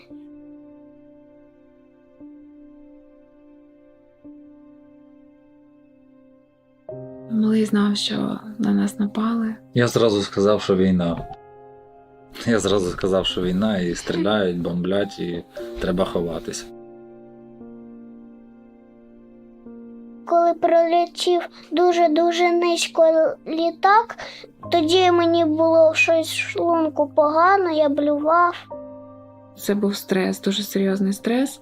І дитина, і прямо рвота була, і біль. Дитина стогнала півдня, здається. Найстрашніше до евакуації. Напевно, коли було чути, як стріляли. Дуже було страшно. Єдине, так. Страшно було, що взагалі зайдуть і до будинку і будуть нас виводити, про що ми чули. Коли ми їхали, то я відчував, що можуть бути неприємності. Коли були оці блокпости, я був наляканий вже. Люди просилися підсісти там до Києва, але в нас була переповнена машина, ми вже нікого не могли взяти. Угу. А скільки вас виїхало от машин? Семеро.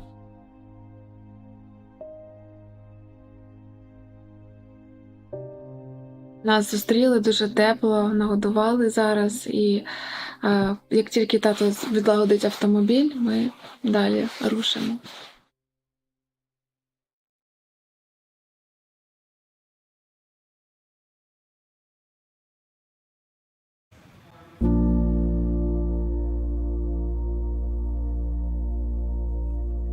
У мене багатодітна сім'я, я розлучена, виховую дітей сама.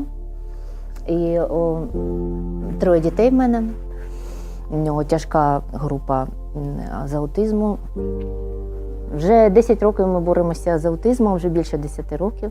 Сталося так, що коли почали бомбити Харків, дитина почала дуже нервувати і битися об стіни, і дуже переживала. Ну, ми до останнього не хотіли їхати з нашого рідного міста. Найважче було те, що попросили вимкнути телефони і вимкнули світло, і ми з Києва їхали у суцільній темряві. Такої можливості, бо вони досі не відписалися, а діти, от хлопці в мене тепер ще захворіли після такої важкої. Їхати самим була така думка лишитися всім, але я все-таки думаю, що для наймолодшого і для Петра було б, звичайно, добре потрапити в таке помешкання, де буде їм, де буде більш комфортно. Все-таки там є умови для того, щоб все-таки дитина з аутизмом почувалася якнайкраще. Я знаю, що дітей особливо багато. Зараз вони стануть всі особливі. Бо я як дефектолог розумію, що таке дитина, яка постраждала. І їх насправді набагато більше, ніж думають цих дітей з особливостями. Так, отака у нас картина, це не для фото, це так і є воно, як знаєте. Тобто наша родина завжди чого я прагнула в вихованні, що всі мають бути разом, всі мають бути одне за одного, і в цьому наша сила.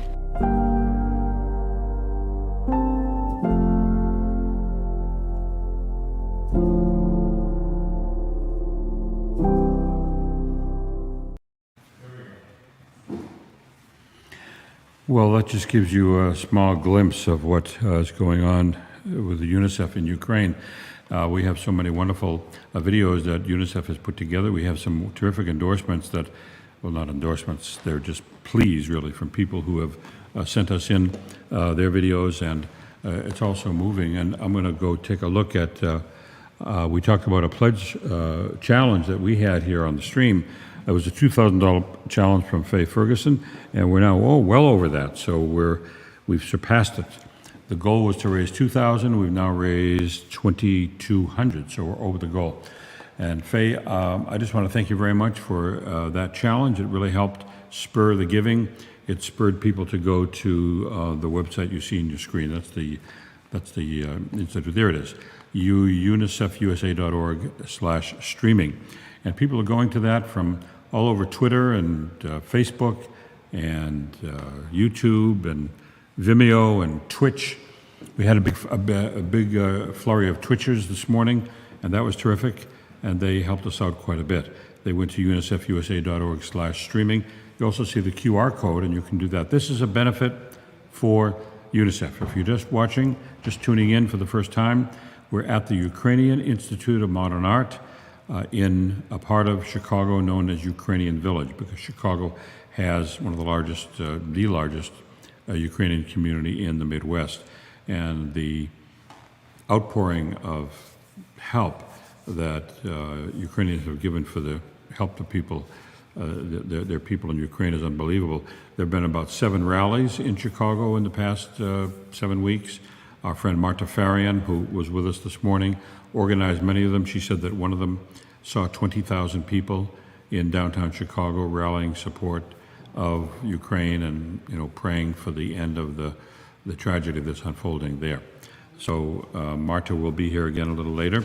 We might have a very, very special, I'm not going to mention his name, a very, very special guest coming at 4 who's going to do every effort to be here. You all know who he is, a real hero to many people. I don't mean to entice you, but Marta asked me just to withhold his name in case he can't make it over. So that's coming up at 4. And we had a wonderful visit earlier today from Mariya Dmytriv, and she's a physician, family practitioner here in Chicago, and she is with the Ukrainian Medical Association of North America. That's the UMANA, and they have, this was quite a story. You hear about startups starting in a garage.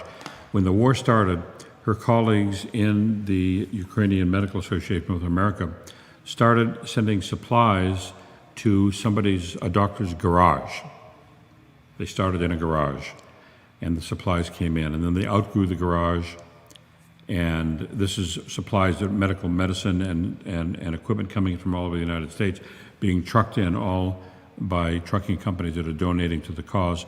Their garage turned into a warehouse, and just a few days ago, the 3rd airplane took off from O'Hare in Chicago to Poland to transport all this medical equipment and medicine to Ukraine.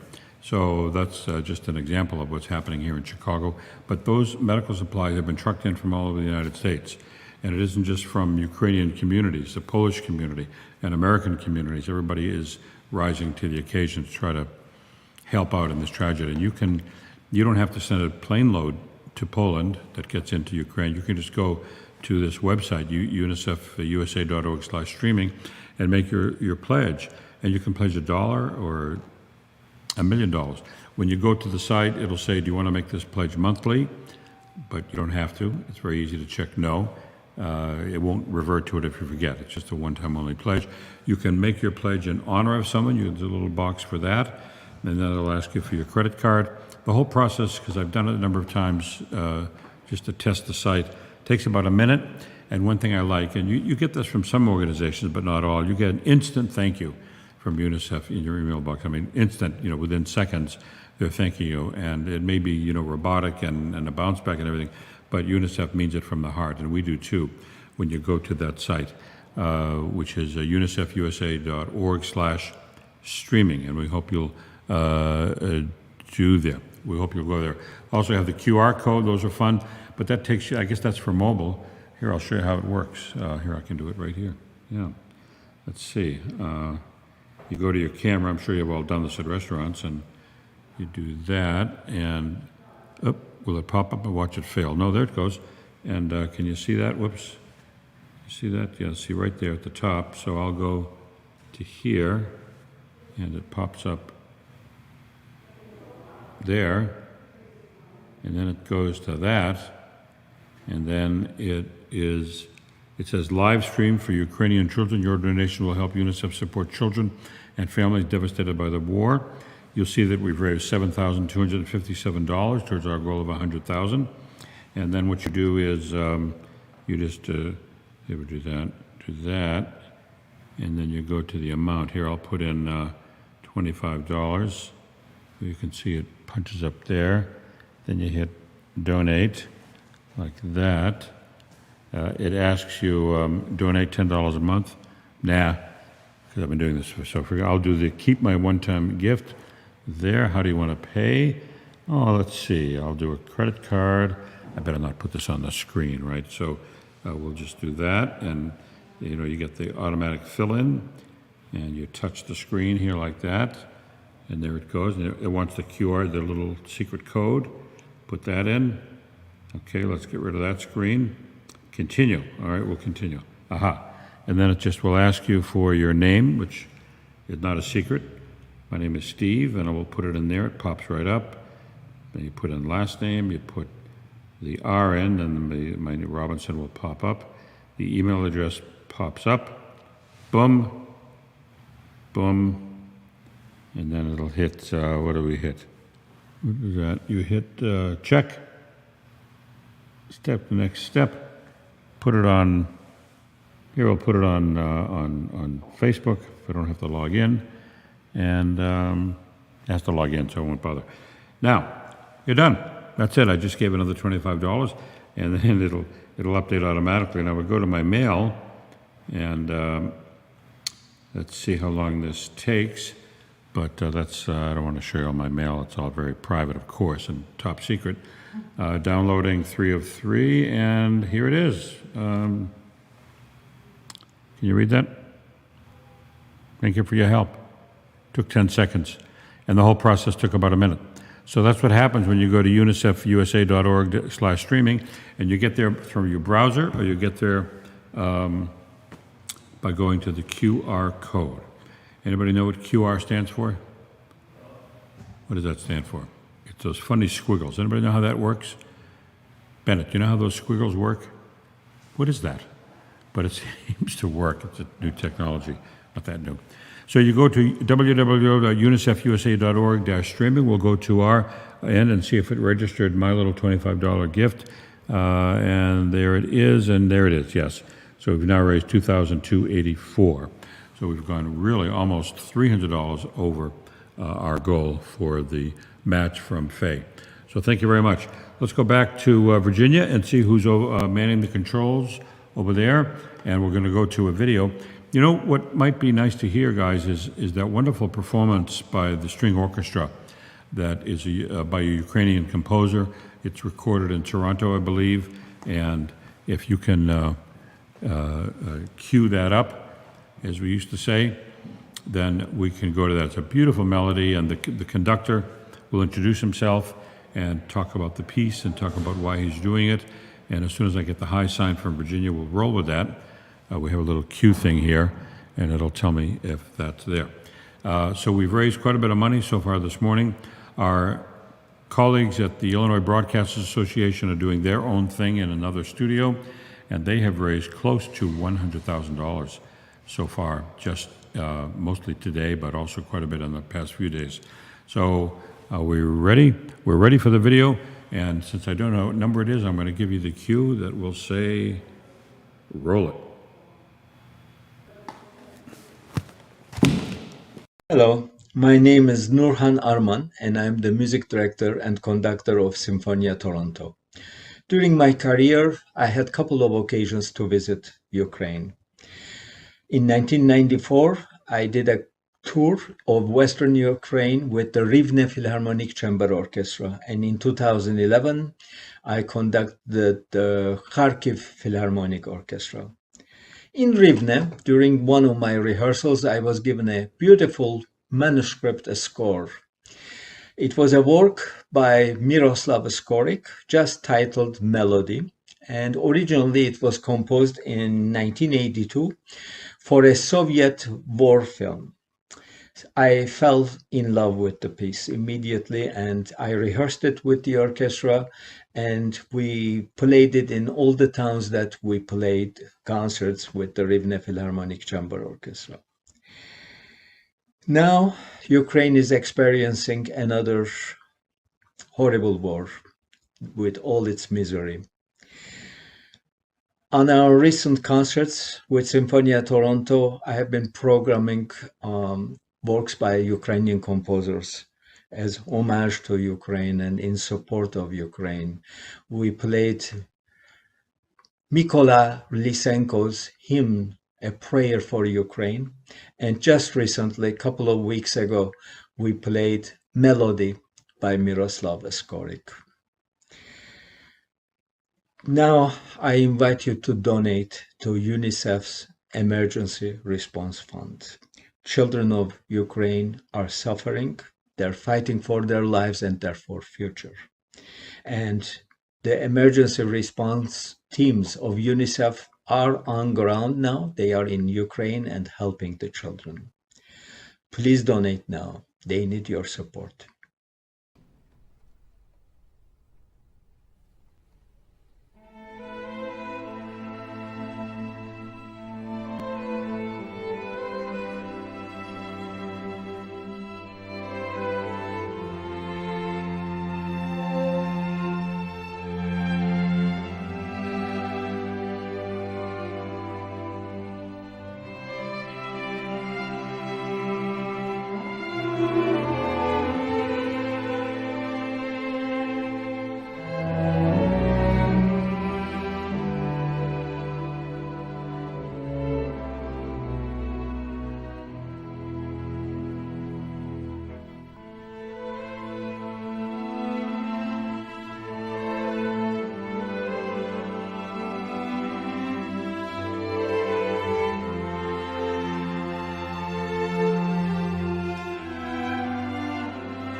I'm in Ukraine, about 50 kilometers from the border of Poland.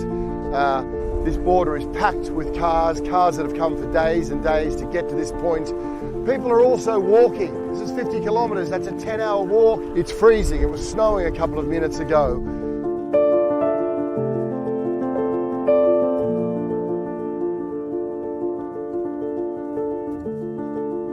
Today has been a day soaked in sorrow, more stress and sadness than I can almost ever remember seeing. I'm just watching all day fathers farewelling their daughters and their sons as they're fleeing across into Poland, husbands farewelling their wives, families being separated. It's gut-wrenchingly sad. But amid all of that sadness and sorrow, then you find places like this where communities rally round, where communities are here from dawn till dusk, cooking food, looking after children, helping people on that journey. That's also what's happening here amid the crisis in Ukraine.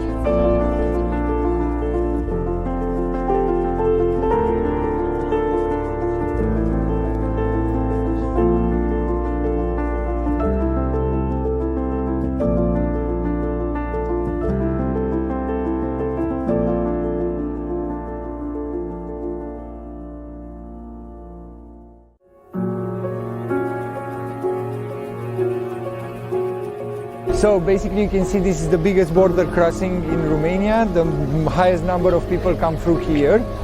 And let me walk you to the Blue Dot and show you what we did. A Blue Dot is a one-stop shop for a range of services being provided to the kids and their families crossing the border here at Siret, from counseling to a warm place to rest and access to Wi-Fi. They're very visible. The UNICEF blue is here. Also, we hung one from the tree. These are the two containers with the resting area. They're well equipped and warm inside.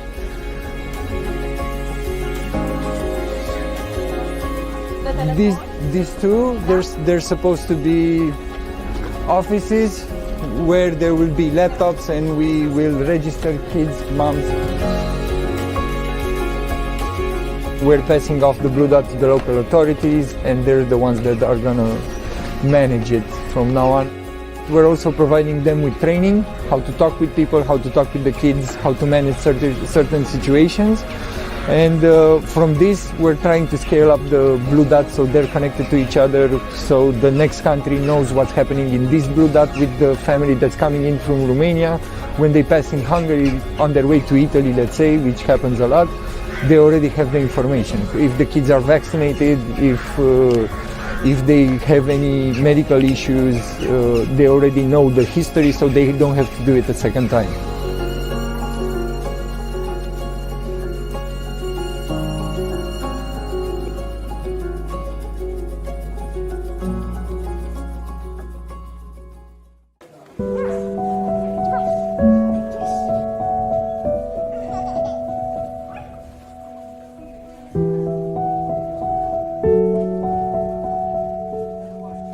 This is full of people who've come, are trying to get out of Ukraine because the conflict won't end. And it's surrounded by toys, by food, by volunteers, by gifts from everyday Ukrainians who just can't do enough.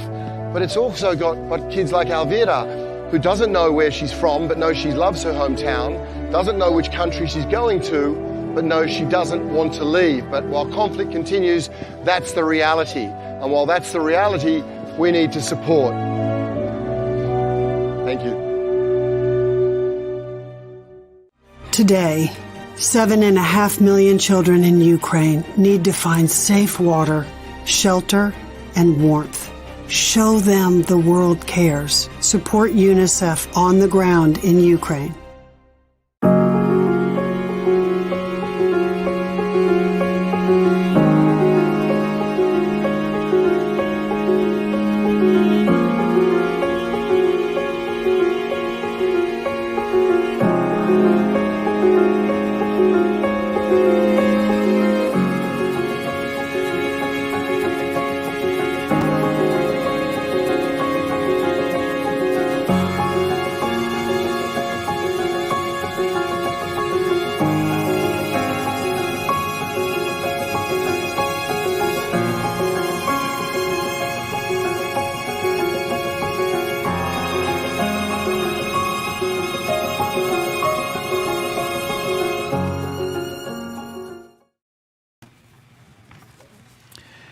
And you can see about some of the work that's being done. We are talking to you from the Ukrainian Institute of Modern Art in Chicago, and Chicago has all of these wonderful little names for all the little communities, and we happen to be in a community that's named Ukrainian Village, appropriately enough. And we have now raised over $7,300 to support the work that UNICEF is doing in Ukraine. You've seen the videos throughout the broadcast. The work is incredible. We've had a couple of people on from the Chicago office of UNICEF, and they told me that they have 120 people in the ground in Ukraine, just in Ukraine, but also in Poland and surrounding countries. And so UNICEF has mobilized in an amazing way. What I didn't really know until this morning was that one of UNICEF's major activities is vaccination. And when Beth McCostlin was here this morning, she happened to say in passing, oh, by the way, the UNICEF has vaccinated in the pandemic 50% of the children in the world. I thought she was going to say Ukraine, in the world. And that's some of the work that UNICEF does. But when the war started on February 24th, their focus changed. They have to keep focusing on their normal work, vaccination, but they've now mobilized in Ukraine, and we're trying to help them. The Illinois Broadcasters Association and the wonderful TV and radio broadcasters in Illinois are doing their own fundraiser. They're close to, if not over, $100,000, and it's so wonderful to see the broadcasters in this state joining hands for this humanitarian effort. It's very rare. It doesn't happen in every state, and Illinois is quite special in that regard, and we thank them for that. Over on this side of the gallery, there are two big galleries. We're doing this 18-hour continuous stream, and I'm very pleased to have with me as a guest Orysia Cardoso. Orysia, you are the chairwoman of the board of the Ukrainian Institute for Modern Art. Yes, I am. First, I'd like to say what an honor and pleasure it is to work with you, Steve. I was a big fan of yours when you were on WFMT, and I told them here, I loved listening to the program to hear your voice. It resonated so beautifully on the radio. I've been affiliated with the Institute well over 30 years. And I think you've heard several times already this morning that the Institute was organized well over 50 years ago. Yes. And pre-COVID, we were celebrating that 50th anniversary. We hope to do a bigger gala this year. My affiliation with the Institute has been beyond even my experience. I've always been a lover of the arts, and particularly music. So when I did join the Institute, it was through the music committee, and then subsequently became president and chairman. It is absolutely heartwarming to see the outpouring of support globally, but in particularly in our great city of Chicago. I just like to mention, maybe people know already, this is the third largest Ukrainian community in the United States. We now have well over 150,000 people in the city, and the outpouring of support, both from the mayor and the aldermen, has been absolutely heartwarming. This event just is another highlight of the enormous work that's being done everywhere. And you've worked now, so we had one lady on this morning, it's a little blur. Who was she? Who was here for the whole history of the Institute? Can't remember who that was. So, but you've been here for 30 years of 50-year history. Actively working, but affiliated since really its inception as a supporter, but actively so-called on-the-ground work has been in the last 30 years, absolutely. As we develop beyond art just, as we developed the programming here into music, literature, all other facets that are involved in the arts, yeah. Mm-hmm. And the exhibitions are ongoing here. They change, of course, like any gallery. Like any gallery, the exhibitions, we have 4 to 5 major ones. And they're geared very much to local artists and U.S. artists, but we have had many an exhibit from artists from Ukraine also. And of course, in the 90s, with the dissolution of the Union, we had far more access or interaction with Ukraine and the artists in Ukraine. And we hope that that continues. And what I learned about your history is that the Institute really was an outgrowth of the suppression of the arts. Absolutely. That is how this all started. We had visionaries, artists themselves who escaped and rather traveled here who traveled here in the early 40s and 50s and sought a venue for their artwork. And that was really the seedling from which this incredible organization grew, expanded. The galleries you see here, I'm sure they told you the background, were really storefronts. And they purchased up to 4 of these lots, and in early 2000, we totally renovated the galleries, expanded them, and made them modern. Well, it's great to have you come by. I appreciate it. I'm not sure her title, but Mariya.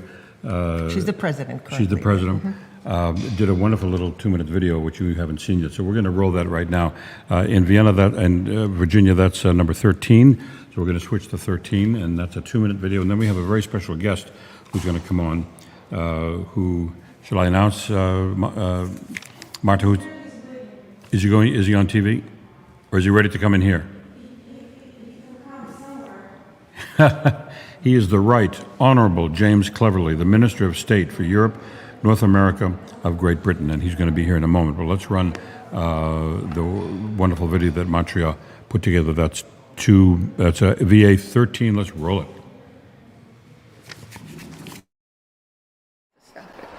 My name is Mariya Melnik, and I am president of the Ukrainian Institute of Modern Art.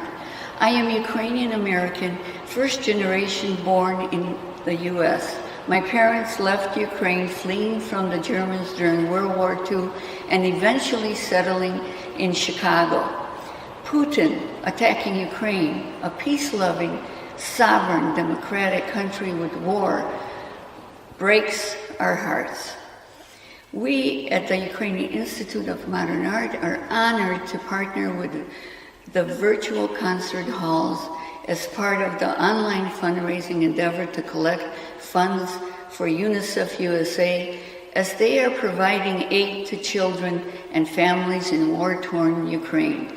Thanks also to Steve Robinson for planting the seed of this wonderful fundraiser.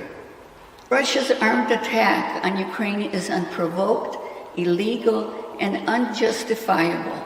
Called a special operation by Putin, it is in fact the mass murder, the barbaric massacre of Ukrainian civilians.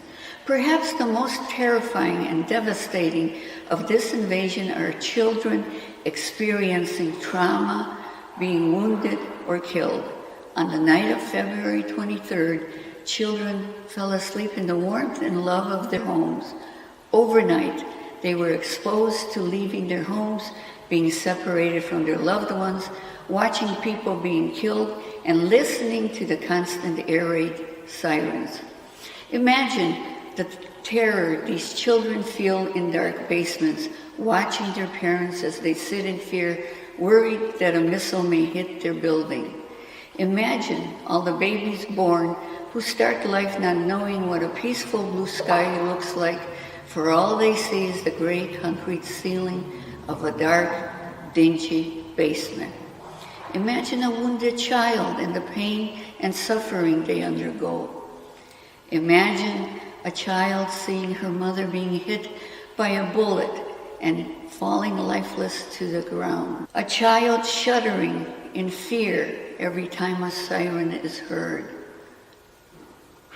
There will surely be a new generation of traumatized adolescents. We need to help these children.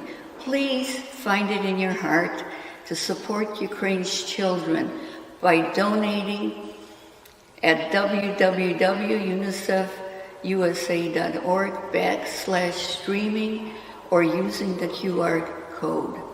I thank you. That was Mariya, who is the general manager of the Ukrainian Institute for Modern Art. We're very happy to have her doing that wonderful video, which she produced herself. My guest right now is the Right Honorable James Cleverly, Minister of State for Europe and North America from Great Britain. And you're visiting here, and we're very pleased and honored to have you here. Well, Steve, thank you. It's a genuine pleasure to be here and to have the opportunity to meet some of the Ukrainian family, the Ukrainian community here in Chicago, and actually to see the amazing fundraising work that you're doing here today. So as minister, part of your purview is Ukraine. And you were saying before we went on, your admiration for the Ukrainian people and also for the president. Yeah, so I'm the minister in the UK Foreign Department with responsibility for both our relations with the United States of America, but also Ukraine. And I have to say to everyone watching, the huge degree of admiration at every level in British society for the Ukrainian people, from the president to the armed forces to those people who have taken up arms to defend themselves, and the diaspora community fundraising. The admiration, the respect for the Ukrainians is off the chart. And I'm not sure the Ukrainian people quite understand how much respect they are generating on the world stage through the bravery and the actions they're taking. It's the bravery of all the people. We've had videos on of kids, 8-year-old kids, talking about how proud they are of the defense that they've had and how they want to save their country. Little kids, 6 and 8 years old. So they feel it very deeply, and I hope they realize how much their valor is known around the world. So you were talking about the president. Have you had a chance to meet him? No, not yet. Not yet. I mean, I saw the images of our Prime Minister Boris Johnson visiting Kyiv, meeting with the president, meeting with Ukrainians in the city, and it's lovely to see the president and the Prime Minister have, I think, what is becoming a really strong, not just professional relationship, but personal relationship. I think they like each other a lot. They speak regularly. The president addressed the UK Parliament with an incredibly moving speech. And I mean, I cannot wait till the time, hopefully soon, when we'll all be able to visit Kyiv, we'll all be able to visit all parts of Ukraine, including East Ukraine, to meet the people that have been defending their homeland so passionately, to thank them on behalf of the international community, because they're fighting not just for themselves, they're fighting for freedom, they're fighting for democracy, they're fighting for the rule of law. And it's incredibly important that we continue to support them in their fight for the values that we all believe in. Do you have any sense of, I mean, it's such a senseless war, there doesn't seem to be any justification for it. They weren't provoked, the Russians weren't provoked. Do you have any sense of, the indication we're getting from Moscow from yesterday, from his speech, is that that he's in there for the long haul. It's not going to win. Do you have any sense of when it might end? So we got to keep applying the pressure that we can apply on the international community, isolating Russia on the world stage, cutting off their supply of finance through sanctions, making sure that we help countries that are perhaps currently dependent on Russian oil and gas to break away from that dependency on oil and gas. And obviously what we've got to continue doing is supporting the Ukrainians financially, humanitarian support, medical support, but also with arms and military equipment to help them defend themselves. You asked me if I know when this is going to be resolved. Sadly, I don't. Clearly, we want this resolved quickly to end the bloodshed. And I think the best way of doing that is helping the Ukrainian people apply real military pressure to the Russians, whilst we apply real sanctions pressure to Moscow. And to conclude, I know, James, you have quite a schedule. The support for the Allies has been remarkable, and I think it surprised the Russians, and I think it surprised us a little bit to see that it came together. The Ukrainians have put up an unbelievable struggle, but they've had some support, not everything they've wanted, but an enormous amount of support, and so there's a lot of unification around it. I think you can speak to that for sure. Yeah, well, look, just as I was coming in, a guy said, thank you so much, you're really good friends. And I said, well, the Ukrainian people make it easy for us to be your friends. We are seeing the Ukrainians act with such dignity and such passion and such courage. that it makes it a lot easier for the international community to rally our support. And you're right. I think Vladimir Putin believed that his invasion of Ukraine would fragment the Western alliance, would fragment NATO, would fragment the European Union, and the opposite has happened. We have pulled together as an international community in a way that I think is really, really positive and admirable. And that is in large part, I think, because of the passion and professionalism of the Ukrainians at every level, from the president right down to those kids singing songs in the bomb shelters. This is the Right Honourable James Cleverly, the Minister of State for Europe and North America from Great Britain. James, thank you very much for coming by. Steve. Thank you so very much. Thank you.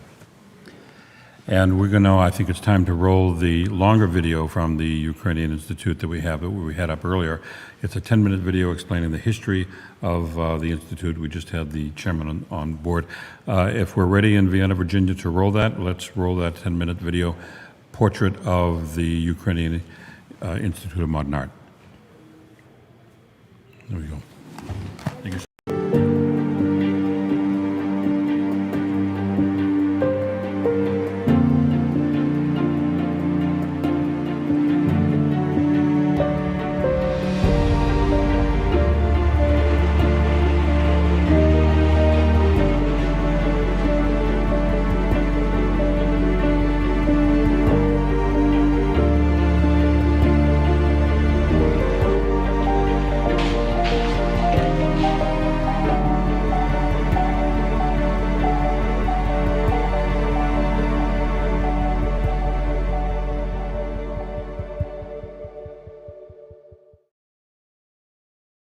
I'm in Ukraine, about 50 kilometers from the border of Poland.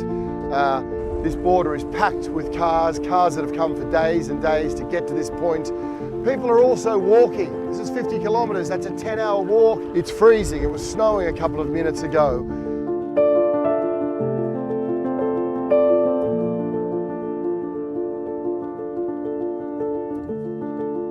Today has been a day soaked in sorrow, more stress and sadness than I can almost ever remember seeing. I'm just watching all day fathers farewelling their daughters and their sons as they're fleeing across into Poland, husbands farewelling their wives, families being separated. It's gut-wrenchingly sad. But amid all of that sadness and sorrow, then you find places like this where communities rally round, where communities are here from dawn till dusk, cooking food, looking after children, helping people on that journey. That's also what's happening here amid the crisis in Ukraine.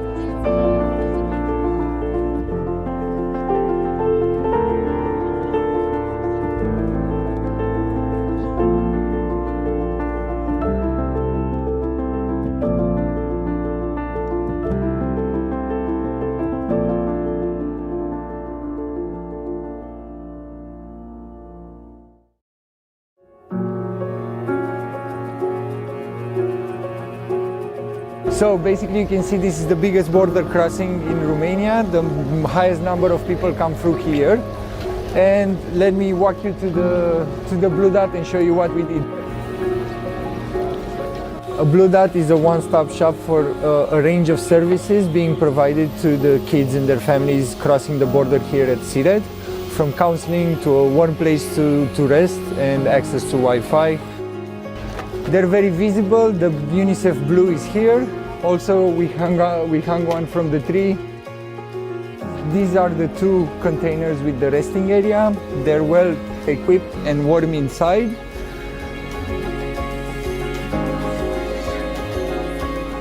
These two, they're supposed to be offices where there will be laptops and we will register kids' moms. We're passing off the Blue Dot to the local authorities, and they're the ones that are going to manage it from now on. We're also providing them with training, how to talk with people, how to talk with the kids, how to manage certain situations. And from this, we're trying to scale up the Blue Dot so they're connected to each other, so the next country knows what's happening in this Blue Dot with the family that's coming in from Romania. When they pass in Hungary on their way to Italy, let's say, which happens a lot, they already have the information. If the kids are vaccinated, if If they have any medical issues, they already know the history, so they don't have to do it a second time.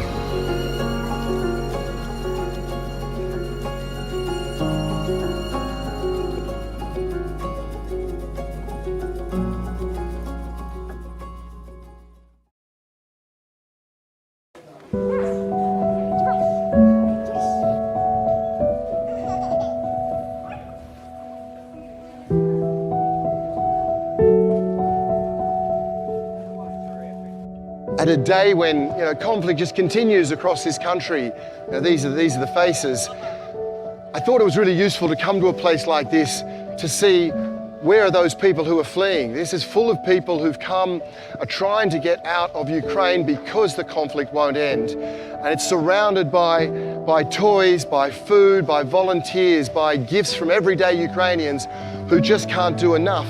But it's also got kids like Elvira, who doesn't know where she's from, but knows she loves her hometown, doesn't know which country she's going to, but knows she doesn't want to leave. But while conflict continues, that's the reality. And while that's the reality, we need to support. Thank you.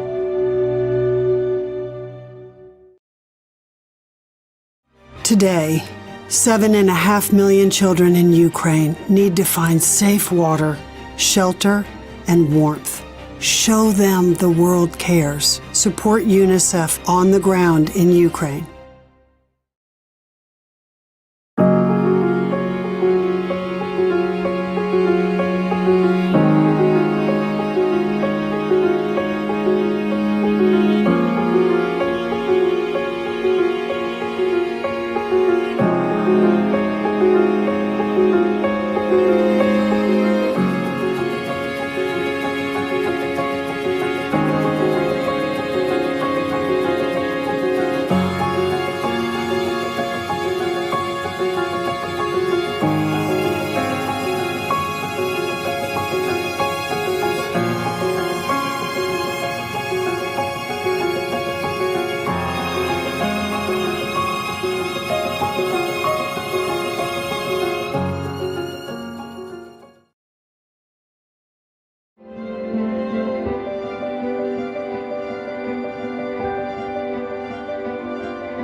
So basically you can see this is the biggest border crossing in Romania. The highest number of people come through here. And let me walk you to the Blue Dot and show you what we did. A Blue Dot is a one-stop shop for a range of services being provided to the kids and their families crossing the border here at Siret, from counseling to a warm place to rest and access to Wi-Fi. They're very visible. The UNICEF blue is here. Also, we hung one from the tree. These are the two containers with the resting area. They're well equipped and warm inside.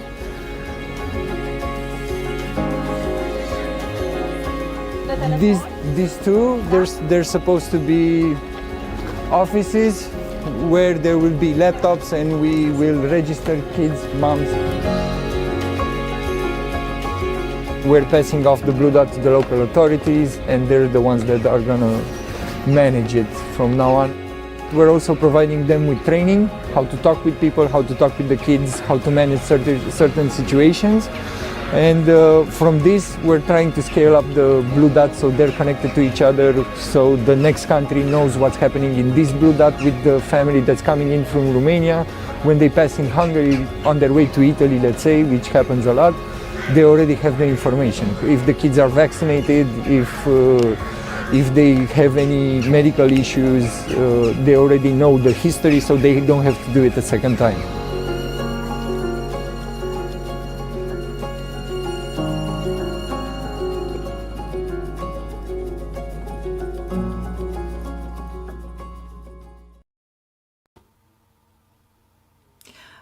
We've been streaming since 6 a.m. Eastern Standard Time, and please stay on the channels with us because the next segment is about to start. It's going to start automatically if you're watching on the same channels on the YouTube, Facebook, Twitch, Vimeo, and LinkedIn. You'll be able to see the next segment coming up automatically on your feed. Just stay in the same place on the channels where you are right now. Stay with us, please. The next segment will be on and will come on automatically on your feeds again. And I would like to again encourage everyone to please consider donating what you can towards the mission of UNICEF helping children in Ukraine currently. And you can donate using the link right there, or you can donate using the QR code. And I just tested it again with my phone. It works perfectly. It just takes you immediately to the same page as you're seeing on this banner below. We have wonderful guests sharing their stories, their perspectives. We have pre-recorded video addresses from people from all walks and from different countries. This is a global effort.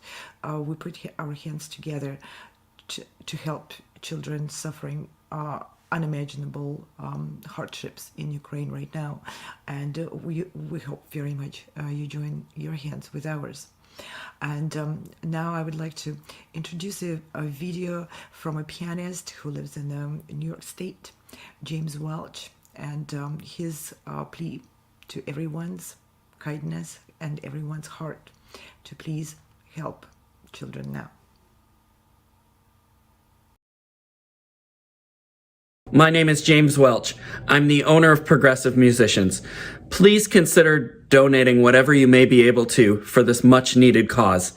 At this horrible time, it is very important that we ensure that Ukrainians are able to stay safe and keep their families together. Thank you.